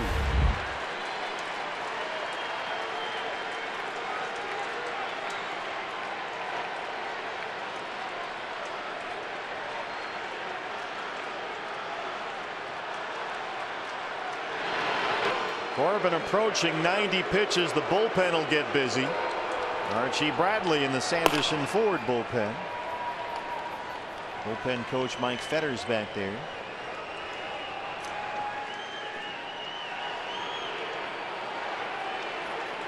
Patrick 88 pitches, 55 strikes. And you've got Baez up there leading the league in RBIs, but a free swinger still having trouble with that low slider from Corbin. Baez already with 31 homers, 21 stolen bases. He's the Cubs' first 20-20 man since Corey Patterson back in 04.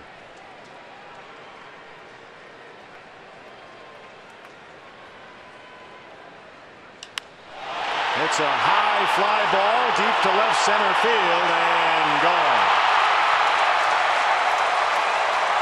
3-0 Chicago.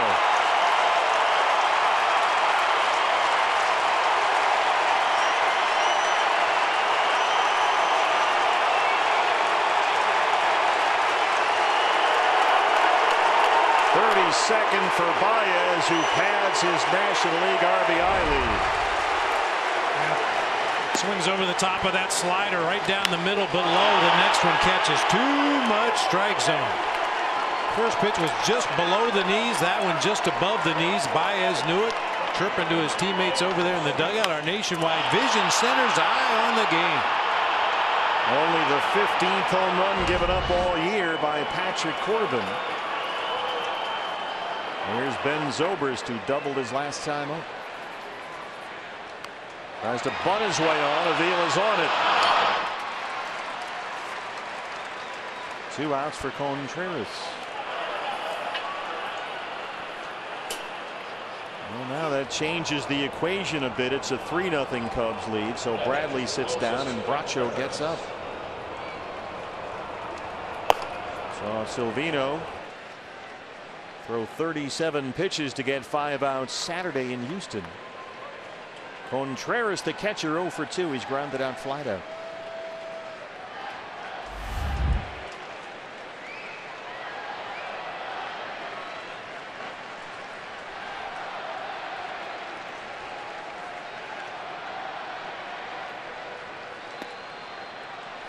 Fastball's low, 1-0.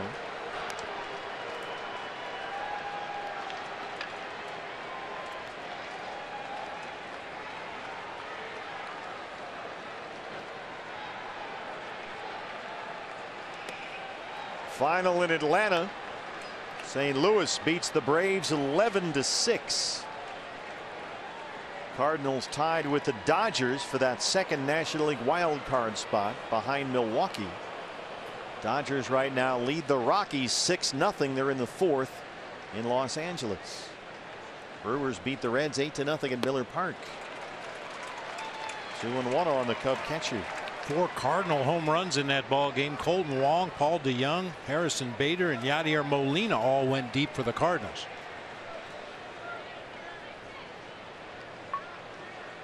Cardinals made a managerial change. Got rid of Mike Matheny, and they have been taken off ever since.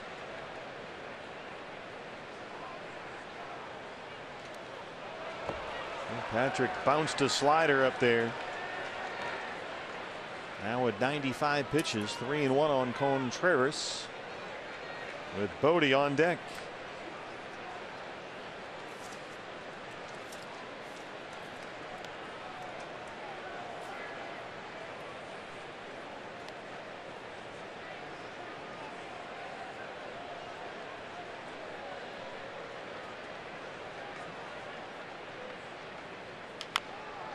Swing and bunt. Patrick picks it up. And that ends the top of the 6th, but the Cubs get 3. Diamondbacks trail it 3-0.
The Cubs 3-0 now. Time for the Sun State postseason update.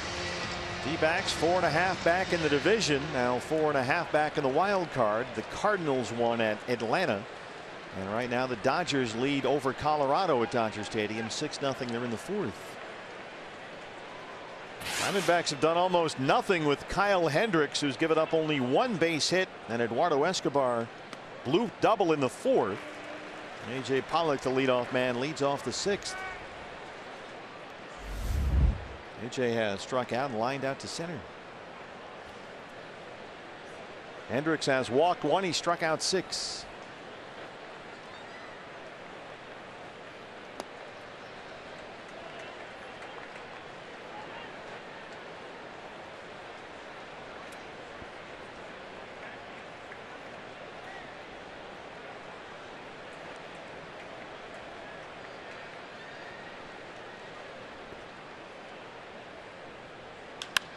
This is driven deep to center. Almora's got it. Well, Kyle Hendricks, even though he's only 2-2 in his last 5 starts, has been pitching pretty well. He's given up a total of only 6 earned runs in those 5 starts. Coming off a loss to the Brewers at Wrigley Field last Wednesday. He pitched pretty well, but the Cubs lost 5-1. He's been outstanding here tonight. Escobar has the Diamondbacks' only hit.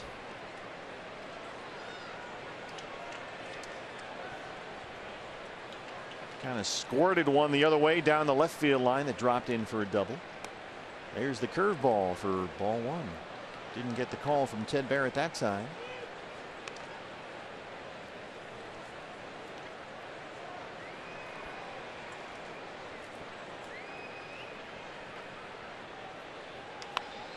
Another curveball doubled up. That's by Dick Roberson down there, our Golden Glover working right field. Oh, wrong way Roberson. Going the other way.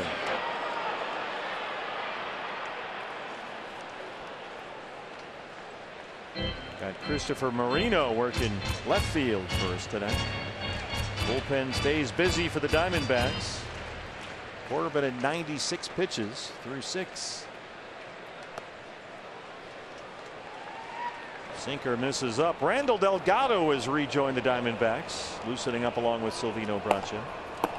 Randall activated from the Reno roster the other day. Escobar slaps one over there again, but foul. There's Christopher Marino.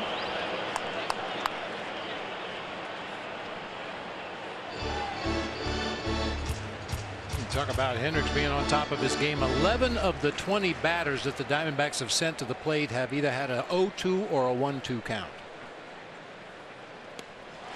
And now he's got 7 strikeouts. David Peralta takes on the world. Brought to you by AARP.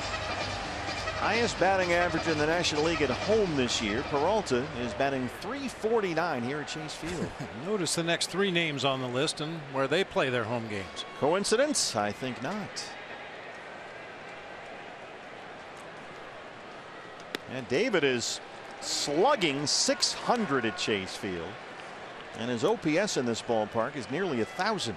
Boy, and he just missed one back in the 4th inning. Hit a skyscraper fly ball out there to right field.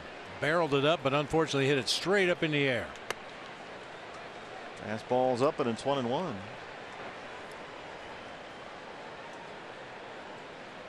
David, 2 more hits yesterday in Houston, including his 2nd home run on the last road trip, now with 28 home runs.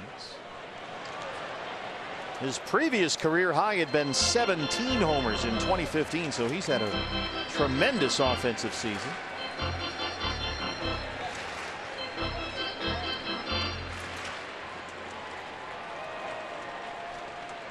Getting word that in that Rockies-Dodgers game in LA, Trevor Story just had to leave with an apparent hand or wrist injury. So something may have happened to Trevor Story. We'll Keep an eye on that. Get it to you as soon as we hear some news from Los Angeles.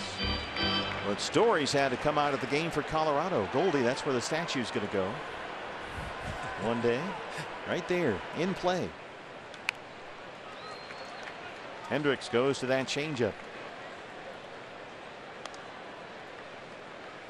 Rockies trailing the Dodgers 6-0.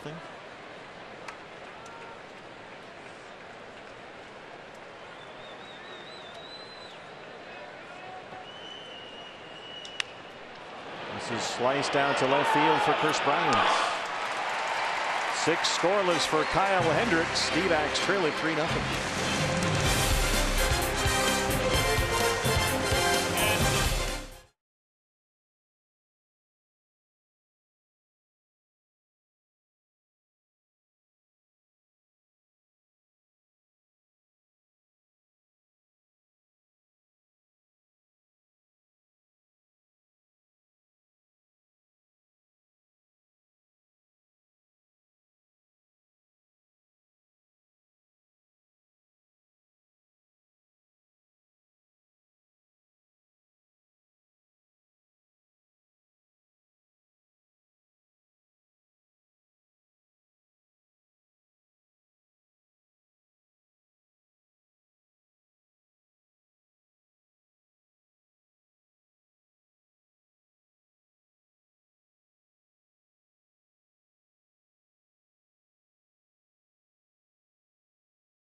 Bob Brenly, Kay Longworth with you. The D-backs and the Cubs starting in week 4. Fox is the new network home of Thursday night football.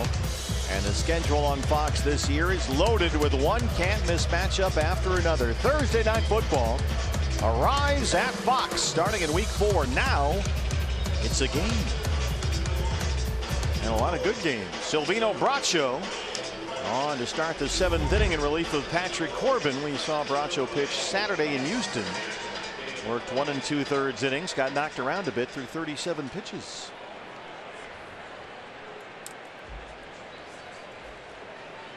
David Bodie, the rookie third baseman, leads it off for the Cubs. 7, 8, 9 due up. Kyle Hendricks, the pitcher, in the on-deck circle. Then it's Addison Russell at shortstop. Cubs about hit the D-backs 5-1. They lead it 3-0.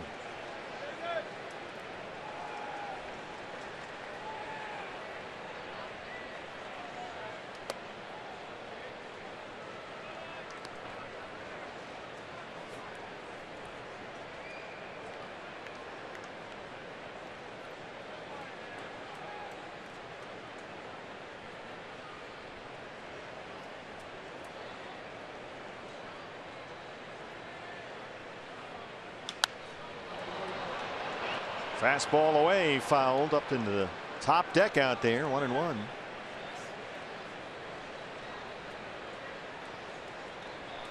Cubbies 87 wins, most in the National League, trying to hold off the Milwaukee Brewers, who beat the Reds 8-0 at Miller Park tonight. Christian Yelich hit for the cycle for the Brewers.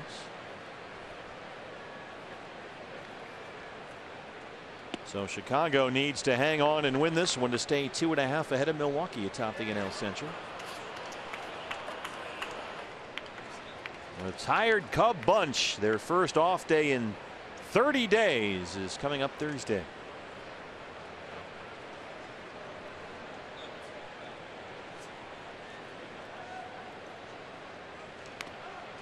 Two and two on Bodie. Bodie is from that collegiate baseball powerhouse of Neosho County Community College. That's in Chanute, Kansas. He was an 18th round pick. That's where the Cubs found him back in the 2012 draft. He's a coach's kid. His dad was a longtime coach in Colorado. He grew up in Arvada, Colorado. There's a look from Moscam. Fastball misses in. Full count, 3-2.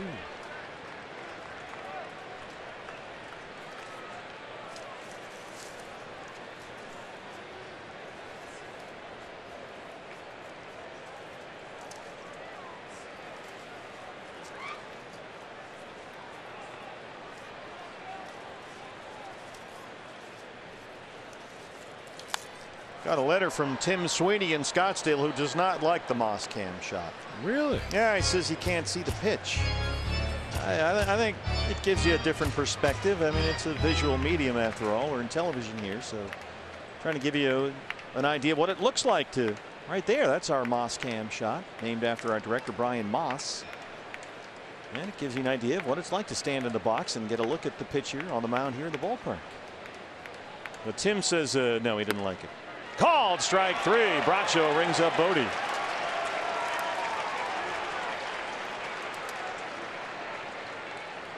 Do you have a Moscam opinion? Well, I like it. I mean, I don't think I'd want to watch an entire game from the Moscam, but I agree with you. It gives you a different visual perspective of the game and a slight essence of what it's like to be in the batter's box. As close as we're allowed to get anyway. Here's Hendricks, the pitcher. There it is. There's our Moscam shot.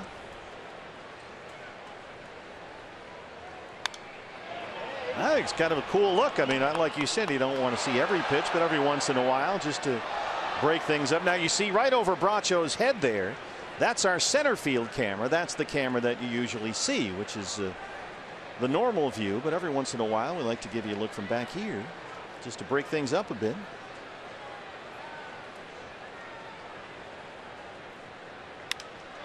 Hendricks lifts that out to left field. Peralta's there. Update from Los Angeles, where it's now 8-0 Dodgers. Jock Peterson, who homered earlier in the ball game against John Gray, has another one. Colorado getting pummeled in LA. It's 8-0 Dodgers. Well, the Rockies are just a different club when they're not at Coors Field. They just are. And they got to take a look at John Gray every time. Like, he's a 3rd overall pick in the draft, all kinds of talent. Here's Russell, the shortstop. And we talked about this when we faced him last week at Coors Field. When he starts a big game like we saw here last year in the wild card game, and on opening day, he really struggles. And he's supposed to be their ace.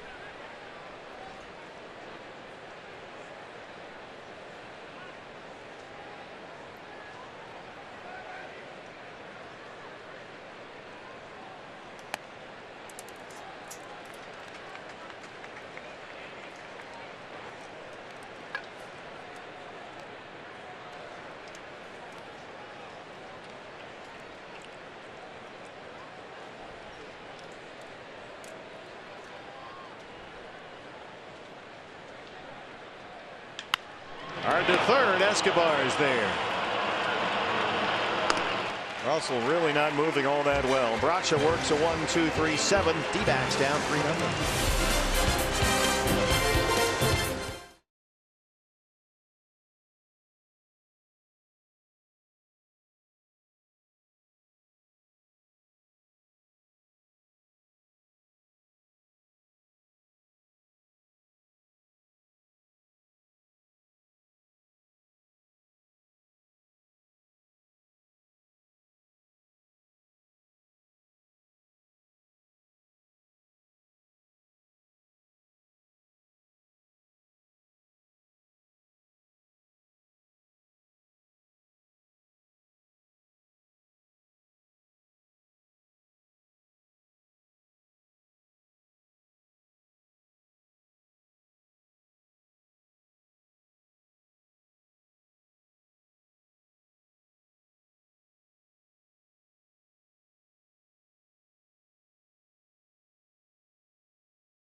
You can follow the race to the postseason with MLB.TV. $25.99 lets you watch every out-of-market regular season game and get a free subscription to MLB at Bat Premium. Visit MLB.TV. Take advantage of our limited time offer. Goldie leads off the 7th against Kyle Hendricks, who so far is working on a one-hit shutout. D-backs only base hit against him. Escobar's double in the 4th. Goldie has struck out and walked. He's 0 for 1.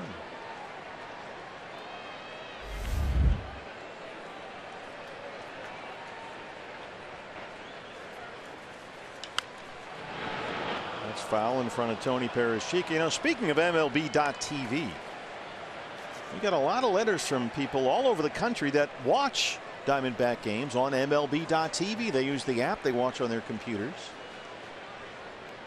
Jim Giroux watches from Watertown, New York.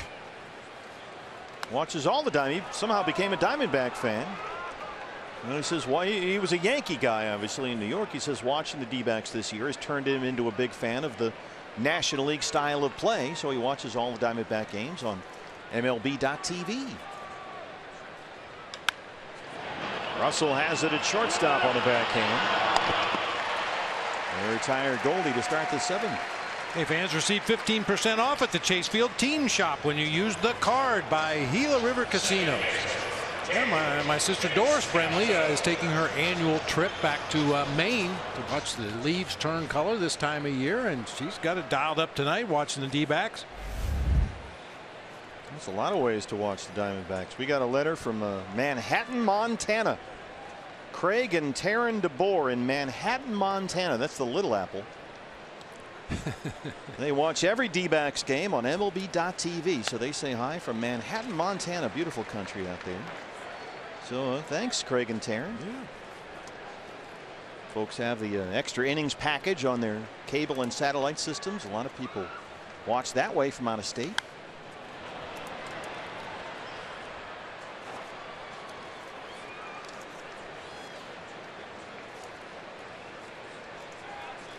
Oh, and 2 on Descalso.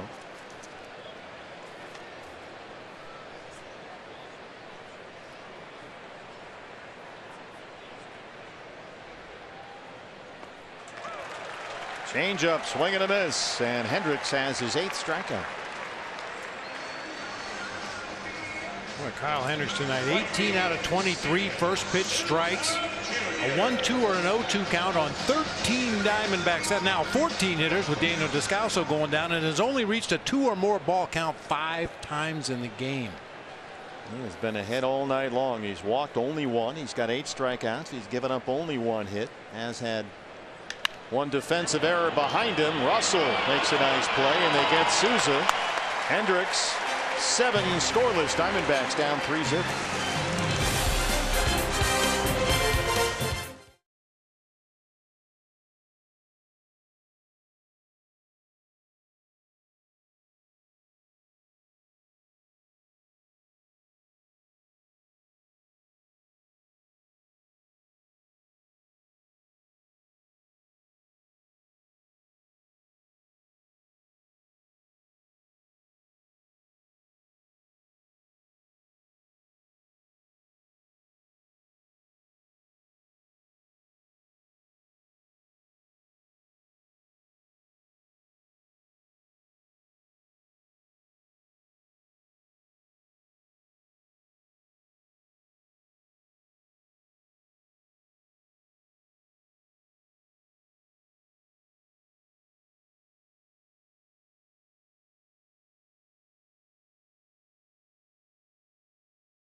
Cubs 3-0. What's next brought to you by CenturyLink. Diamondbacks announced before the game tonight that Matt Andriese will make his first D-back start in game 2 of the series tomorrow night against left-hander Mike Montgomery. Andriese taking the rotation spot left by the injured Clay Buchholz. New pitcher for the D-backs. It's Randall Delgado's first appearance since July 20th. He's only pitched in 6 games this year for the Diamondbacks. Been an unusual road for Randall this year. Albert Almora Jr., the leadoff man, leads off the 8th. He is 1 for 3, singled and scored in the 6th. Randall just brought back up from the Reno roster 2 days ago. He was designated for assignment by the Diamondbacks back near the end of July and was released on July 31st. He cleared waivers, so Mike Hazen was able to bring him back into the system. He signed a minor league deal with the Diamondbacks to come back to the organization in the middle of August, and now here he is. So Randall coming off basically a lost year of injury, 1 lost calendar year after he pitched so well for the Diamondbacks in the first half of last season. Remember, he made all those starts suddenly and did so well. They couldn't take him out of the rotation, but he got injured there. And now he's back. This is a tough play for AJ. Ahmed can't get there. It drops in. And Almora has a bloop single.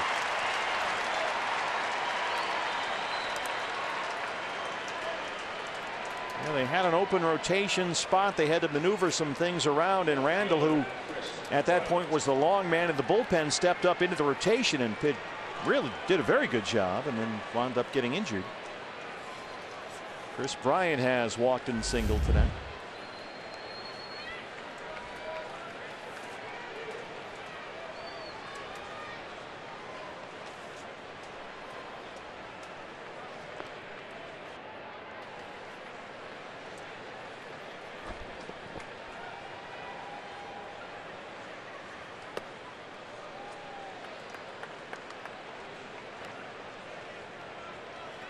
Randall, it's been a struggle to get the fastball velocity back to that 95, 96 where it was last year when he was pitching so well, and with that trying to get the feel back for that changeup, which has always been his best pitch. Missed with it badly that time. That was a much better one right there. Good changeup, and it's 1-1.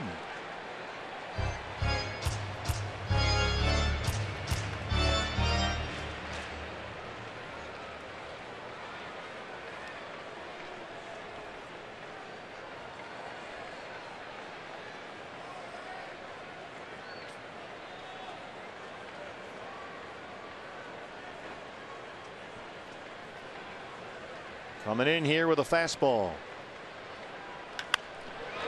Bryant jumped on it, and so does Chris Marino down there. 1-2.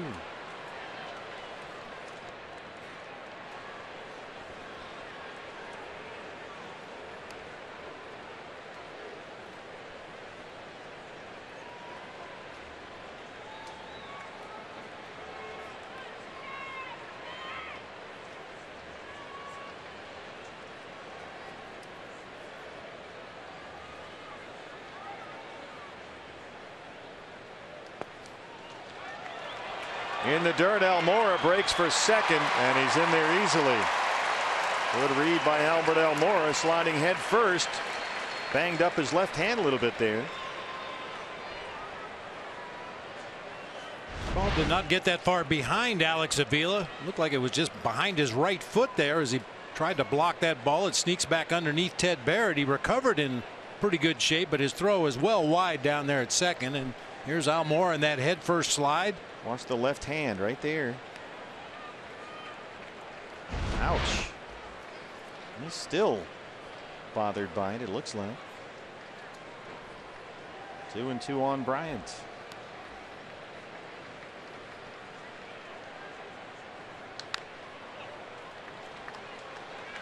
Bryant seeing almost nothing but changeups here.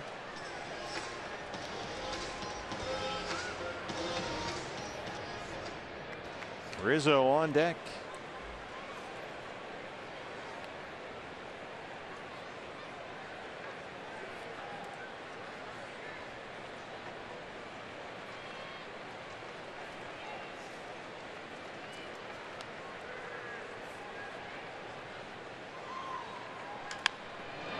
There's a fastball fouled away.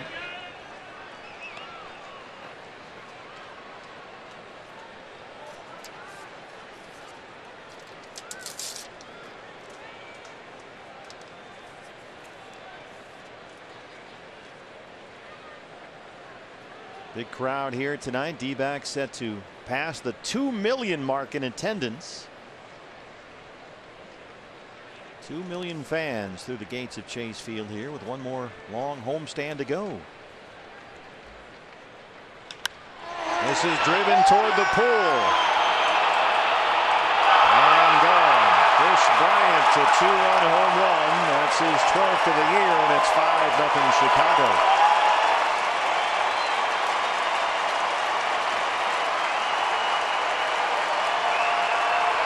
Bryant's first home run since July 20th.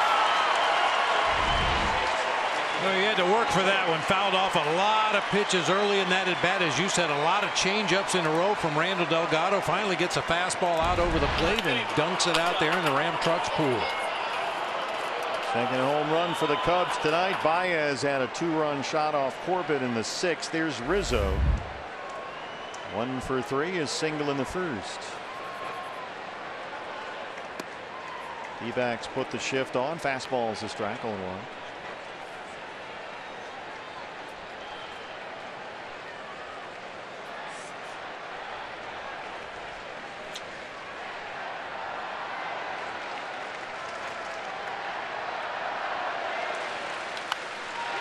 Rizzo squirts one out there. AJ's got it. One down in the game. The day after every D-backs win, get 50% off all pizzas at regular menu price using promo code D-backs50 at papajohns.com. Javier Baez. A home run to deep left center his last time up, his 32nd of the year. 105 RBIs now. That leads the National League.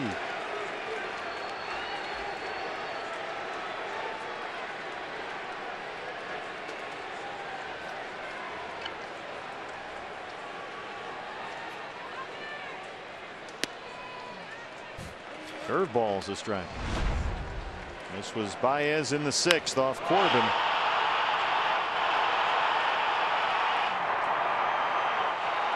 Well, this may be hard for baseball fans to grasp, but there was a time that Javier Baez was even more of a free swinger than he is right now. I saw him play in the Cubs minor league system, and man, this is a guy that was taking a home run swing every pitch.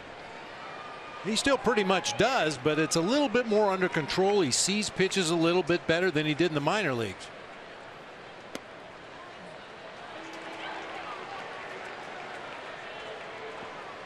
Chili Davis, the Cubs hitting coach.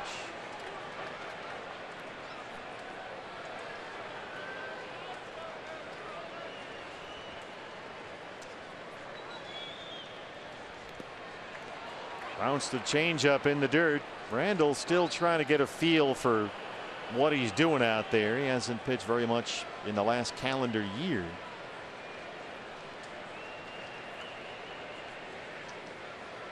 Zobrist on deck.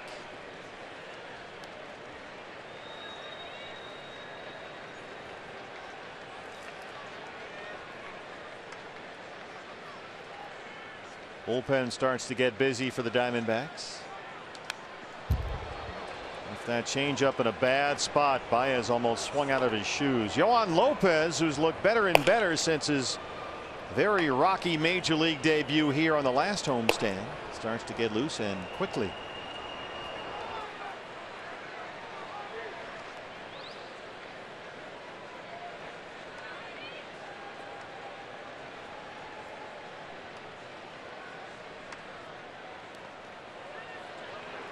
Tried a breaking ball. That breaking ball has always been the missing third pitch for Randall Delgado. The one he tried so hard to find when he was a starting pitcher. For a while it was a slider and never really picked that up consistently. They're trying the curveball now. Something other than that fastball changeup combo. But when he became a reliever full time and relied on those two pitches primarily, his velocity started to go up and up, and he was consistent 95 or so. Full count on Baez, 3-2.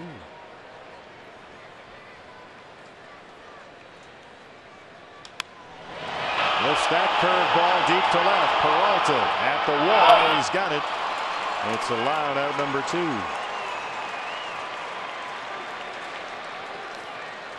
And here is Zobrist.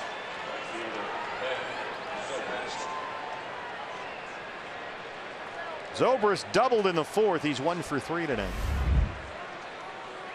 7 hits for the Cubs, only 1 for the Diamondbacks. Each team has left 3. Kyle Hendricks working on a 1-hit shutout. Right now he's at 85 pitches through 7 innings.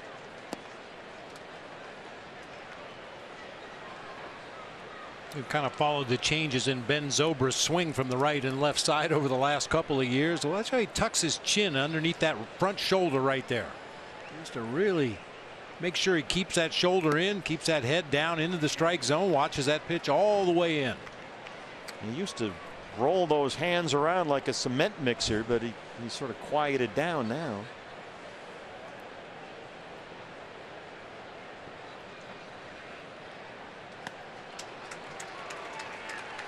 Yeah, many times when you have a flaw in your swing, the front shoulder flying open or the front hips flying open, you overcompensate at the beginning of the swing, and I think that's what Ben Zobrist is trying to do now from the left side. Watch him tuck that chin right underneath the shoulder there. It's like he's about to get hit by the pitch. Yeah. Fastball's in the dirt, 2-2.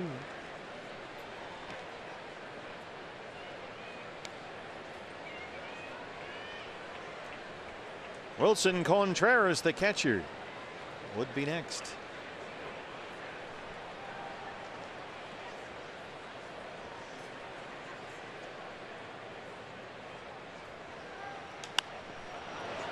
Got the fastball in, fouled away.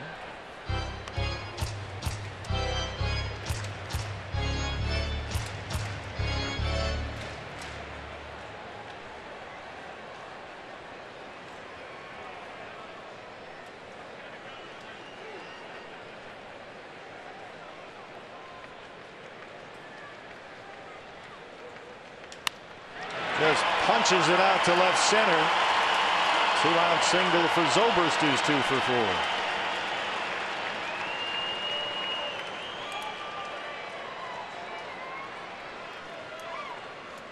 4. Contreras is the hitters. Here comes Torey Lovullo. And he's going to check in with Ted Barrett, so he might get a double switch here. Yohan Lopez warming up in the bullpen. We'll sort it out when we come back. John Jay set to come into the ball game back after this.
Today's D-backs Cubs broadcast, your chance to give back to the community.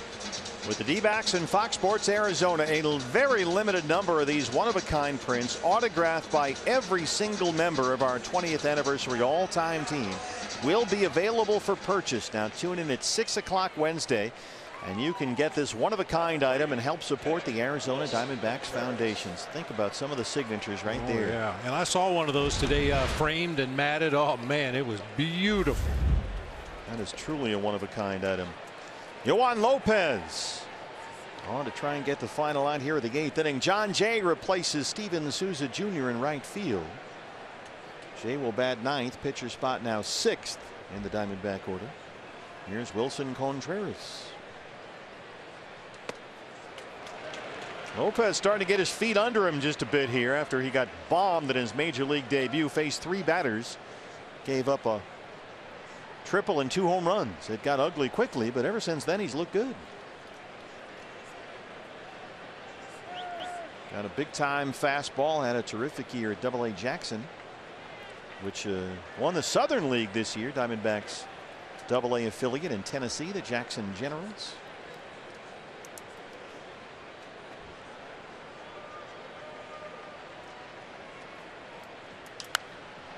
This punch foul at 96, and Lopez ahead 0-2.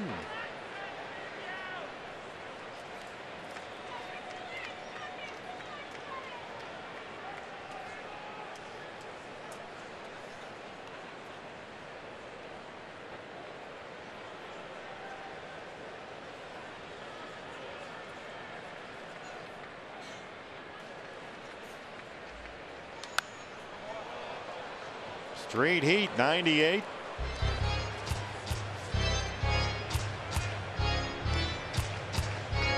Yohan Lopez pitched for the World Team at the Futures game at All-Star Weekend this year. And a 2.92 ERA in 45 appearances for AA Jackson. 0-2 on Contreras. Right there. Good fastball, good live fastballs from Lopez. D-backs trail the Cubs 5-0.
Grace alongside Todd Walsh, and Mark, this reminds me of one of those old Stratomatic games where the 3rd time through on Patrick Corbin, he just started rolling the wrong numbers. That's got to him, right? That's what happened. The great teams do that. They adjust, and they got to Patrick, and I guess he may have just thrown one too many sliders to Javier Baez, and he put it out of reach. We will break that down and so much more, but still lots of baseball left in this game, and hopefully for the Arizona Diamondbacks, we'll see you when this thing is over. Stephen Bob will send it back to you. Okay, guys, thanks very much. Still only 1 hit for the Diamondbacks against Kyle Hendricks, who's back out there to start the bottom of the 8th. And Nick Ahmed, that's the first pitch. Weakly to shortstop. Russell's there. Kyle Hendricks has 3 career complete games and 2 career shutouts. His last shutout, August 1st of 2016, which was a 5-0 win over the Miami Marlins. That was 2 years ago, and Hendricks was 16-8, led the league with a 2.13 ERA, and finished 3rd in the Cy Young vote. He'll face Alex Avila now. Hendricks 5 outs away. He's only at 86 pitches. Cubs have the shift on against him. Kyle Hendricks season high pitch count this year, 113. That was July 19th.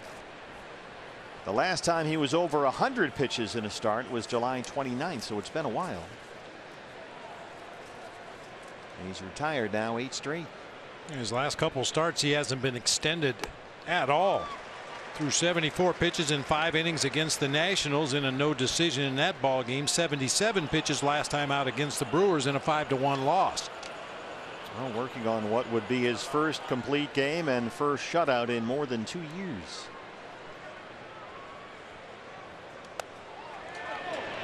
No, he didn't go. That's Will Little down there. 1-2.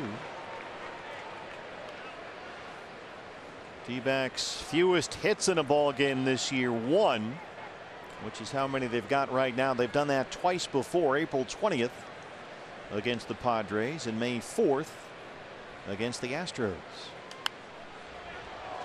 That was that April 20th game. That was Tyson Ross. Remember, he was working on a no-hitter for a while. And the May 4th game against Houston, Garrett Cole. Right now, Hendricks, 90 pitches, 65 strikes. He has walked 1 and struck out 8.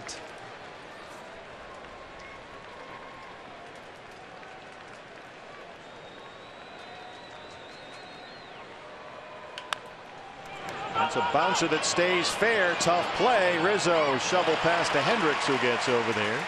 2 down in the game. Anytime the D-backs score 5 runs or more, Taco Bell is giving away 3 free crunchy beef tacos with the purchase of a large drink between 4 and 6 the following day at participating locations.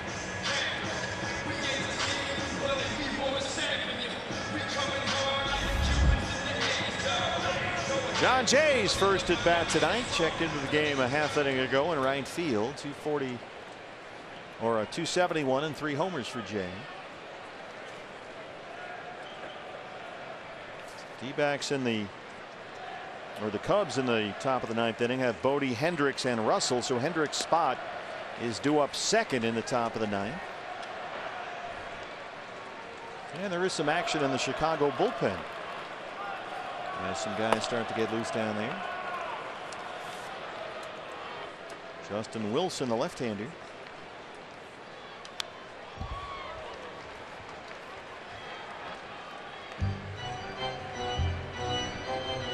How about this? Yeah. The Baltimore Orioles got shut out by the Toronto Blue Jays tonight, 5-0, giving them 107 losses this season, matching the most in team history. They now sit an even 60 games behind the Red Sox in the American League East. Well, they still got a shot. Well, no, they don't. No, they don't. Well, we were joking about that the other day. Will the Red Sox win more games or the Orioles lose more in the American League East? They are neck and neck in that regard. Baez has it, and Kyle Hendricks has 8 scoreless innings of 1-hit ball. Diamondbacks trail at 5-0.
Cubs 5-0. You can lock in your 2019 season ticket package right now and get guaranteed seats to all the big matchups next year, including Red Sox and Yankees, plus postseason priority.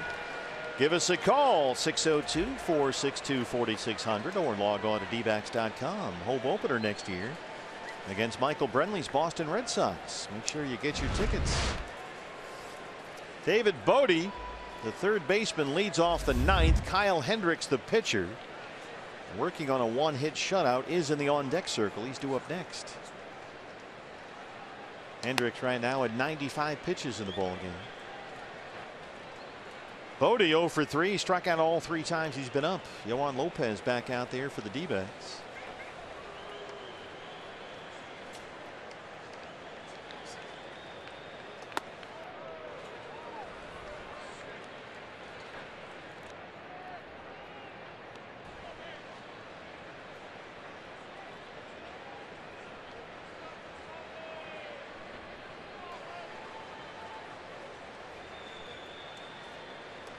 Saw a lot of velocity from Lopez when he struck out Contreras to end the 8th. Fastball got up 97-98. See if he can work his way through a 1-2-3 9th. 2-1 on Bodie.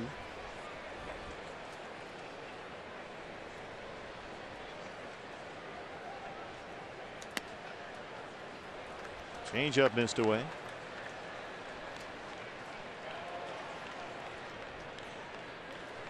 Bodie is really slumping right now. He's got 1 hit in his last 22 at bats.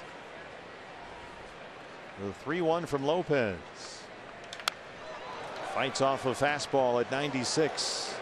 That almost went in the radio booth. I think it did whistle into that radio booth. The moral compass, Mike Farron, has come up from under the desk and found a baseball right near his chair. Yes, Mike, I see you caught it, sort of. Cowering under a chair over there.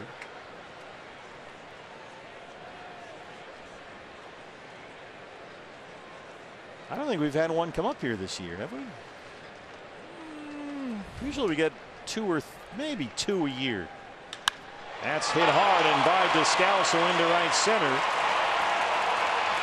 And now Hendricks, if they want, can at least butt him over and stay in the ball game.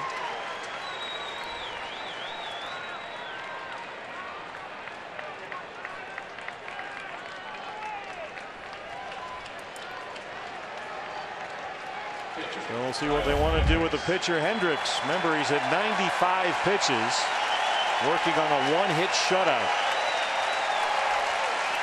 And he's getting a standing O from the Cub fans here. They want to see him finish this thing off. Escobar comes in just a little bit at third. Hendricks squares the bunt, pulls back, takes a strike, 0-1.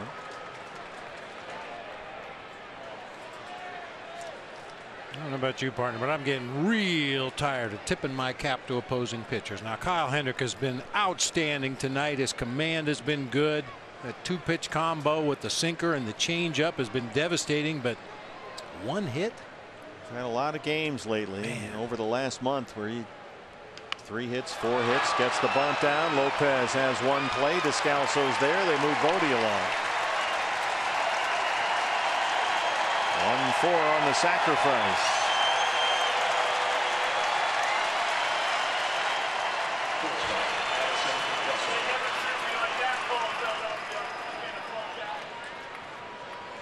Yeah, the offense just has not been there. That's been a big problem. I mean, the starting pitching for the Diamondbacks, as we know, has been outstanding all year long. The bullpen, which was forced to pitch in one high leverage situation after another, kind of wore down as we got late into the season, and the offense never really did pick back up after a terrific start in April. Here's Russell, the shortstop. That one's fouled away. Goldie's had an MVP caliber season after his difficult start. David Peralta has had a wonderful season offensively, but the rest of the guys, the numbers just haven't really been there. Nick Ahmed's, I should point out too, has had a great year. It's just kind of been everybody together. You go back to the first game of that Dodgers series on August 30th. The Diamondbacks were a game and a half up on the Rockies, 2 over the Dodgers. Since that day, they're 4-12, including 0-7 in one-run games. They're hitting .218 as a team. And they made 13 errors in those 16 ball games. That's probably the most surprising thing to me. Defense had been so good, so solid, so airtight all season.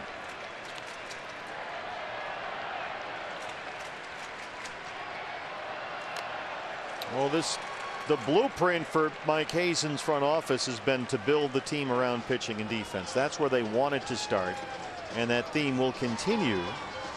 But I'm sure that they anticipated more. Now look at A.J. Pollock, for example. I mean, A.J. was the National League Player of the Month in April. He was Player of the Week the first week in May, and then he got hurt. And he missed a long time. But since he's come back, he's hit about .240 with 6 homers. So you've lost basically 4 months of A.J. right there, MVP caliber offensive player. As Russell strikes out on a 98-mile-an-hour fastball. That brings up Albert Almora.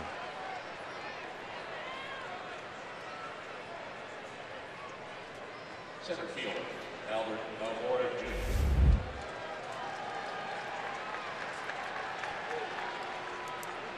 Second strikeout for Lopez. Almora 2 for 4. He singled twice, scored twice.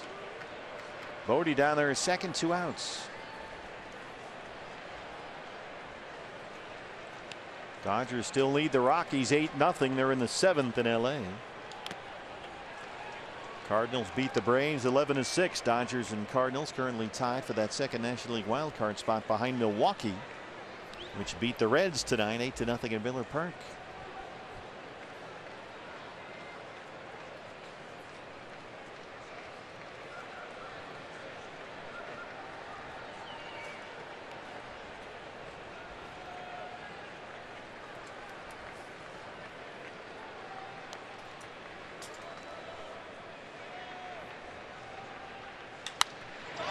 Goldie makes a nice backhand play, spins and throws. Lopez gets over there, and they strand the leadoff single. Diamondbacks trail it 5-0. Bottom 9 on the way.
Hendricks, our nationwide vision eye on the game, has been dealing here tonight. He's got 8 strikeouts. I mean, look at none of these pitches in the middle of the zone, and the ones that are off-speed pitches that he set up well with fastballs inside off the plate. Everything just moving, dipping, and diving just around the edges of the zone. That changeup has been devastating.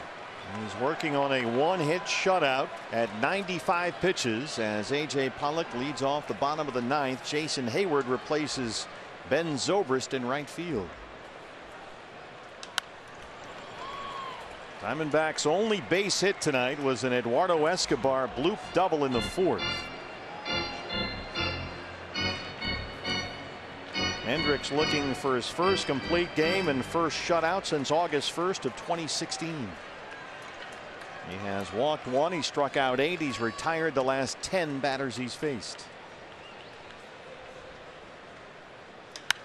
This is driven deep to right center. And gone. It's in the pool. AJ's 18th. Diamondbacks on the board.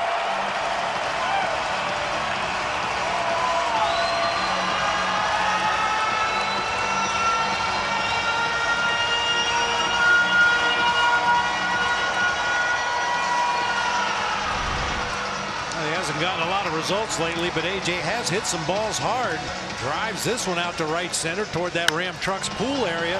Jason Hayward just in the game defensively out there in right field, gave it a look, but easily clears the wall. Free jumbo jack tomorrow. A Jack in the Box for the purchase of a large drink. Jim Hickey, the pitching coach, is out there. Now obviously Hendricks cannot get the shutout. He can still go the distance at 97 pitches. His high pitch count for the year, 113. That was back on July 19th. Wilson, the left-hander, had been warming up in the Cub bullpen. There's still action down there. Eduardo Escobar, who has the other D-backs hit, steps in.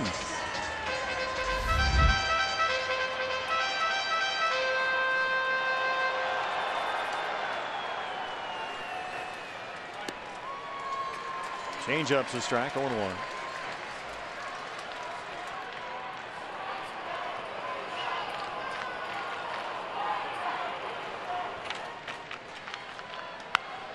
This is punched down the line. Bryant gives it a look. Can't quite get there. 0-2. Peralta on deck. Pitch number 100 from Kyle Hendricks coming up.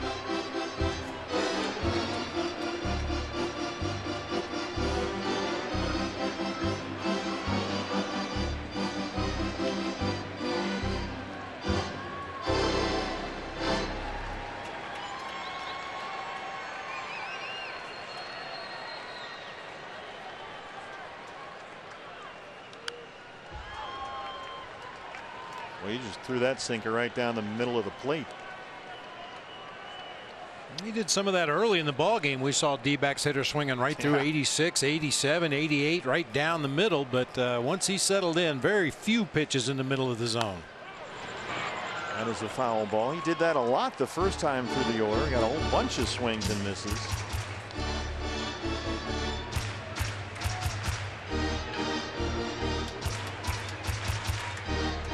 Cubs have a lefty and now a right-hander up as well in their bullpen. Changeup is low, 1-2. Steve Cishek is the right-hander. He has joined Justin Wilson, the lefty. They've got Peralta and Goldie coming up. Here's a high fly ball to right center. Almora near the warning track. Well, the Cubs need this one. They can't afford to mess around too much. As we mentioned, the Brewers right on their heels in the division beat the Reds 8-0 tonight. Christian Yelich hit for the cycle for Milwaukee. Joe Madden going to stick with Hendricks here as Peralta steps in, even though he's got a lefty ready in the bullpen. David tonight 0 for 3.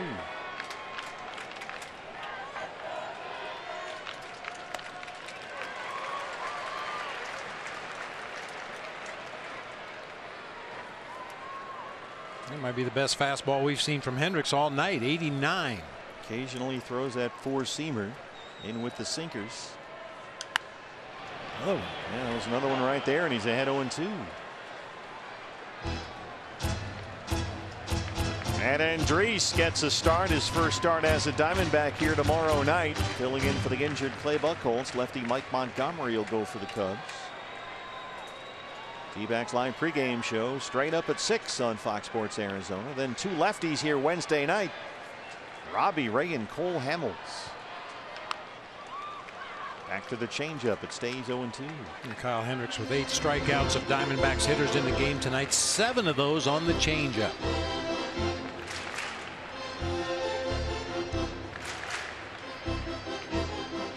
It's as much fun to watch guys like this pitch as it is to watch the Garrett Coles and the guy Max Scherzers and the guys who throw 97. Line to Hayward in right. 2 outs.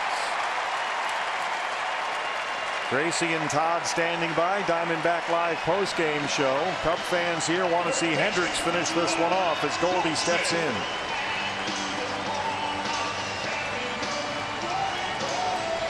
Goldie has walked tonight. He's 0 for 2. Dodgers lead the Rockies 8-0 in LA. They're in the 7th. There's the sinker down and away for a strike.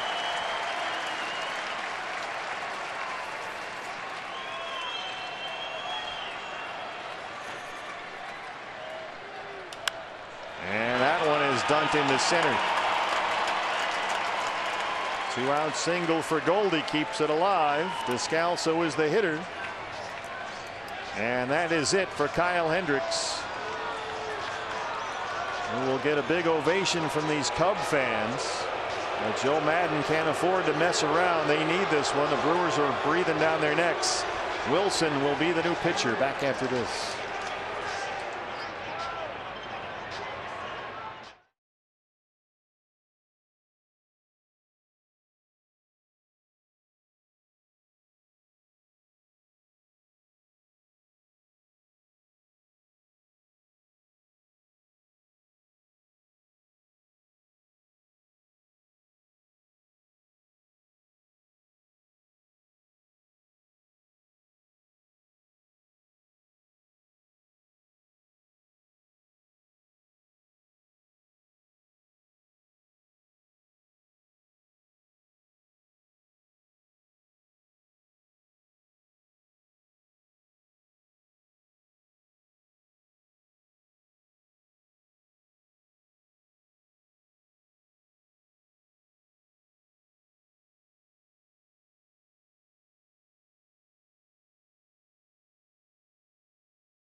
The Cubs, he is one of the best in the business at stranding inherited base runners. In fact, he's the best in the National League. His 68th appearance of the year. He's got Goldie at first, 2 outs. And the hitter is Daniel Descalso. He will occasionally lose that strike zone. 33 walks in just over 50 innings pitched. He will strike out a lot of guys as well. 68 punch outs. Descalso 0 for 3. Last man standing for the Diamondbacks. Rizzo plays behind the runner Goldschmidt at first. Trying to play on that line against the left-hand batter. Goldie takes off for second. Contreras' throw, and that's the ball game.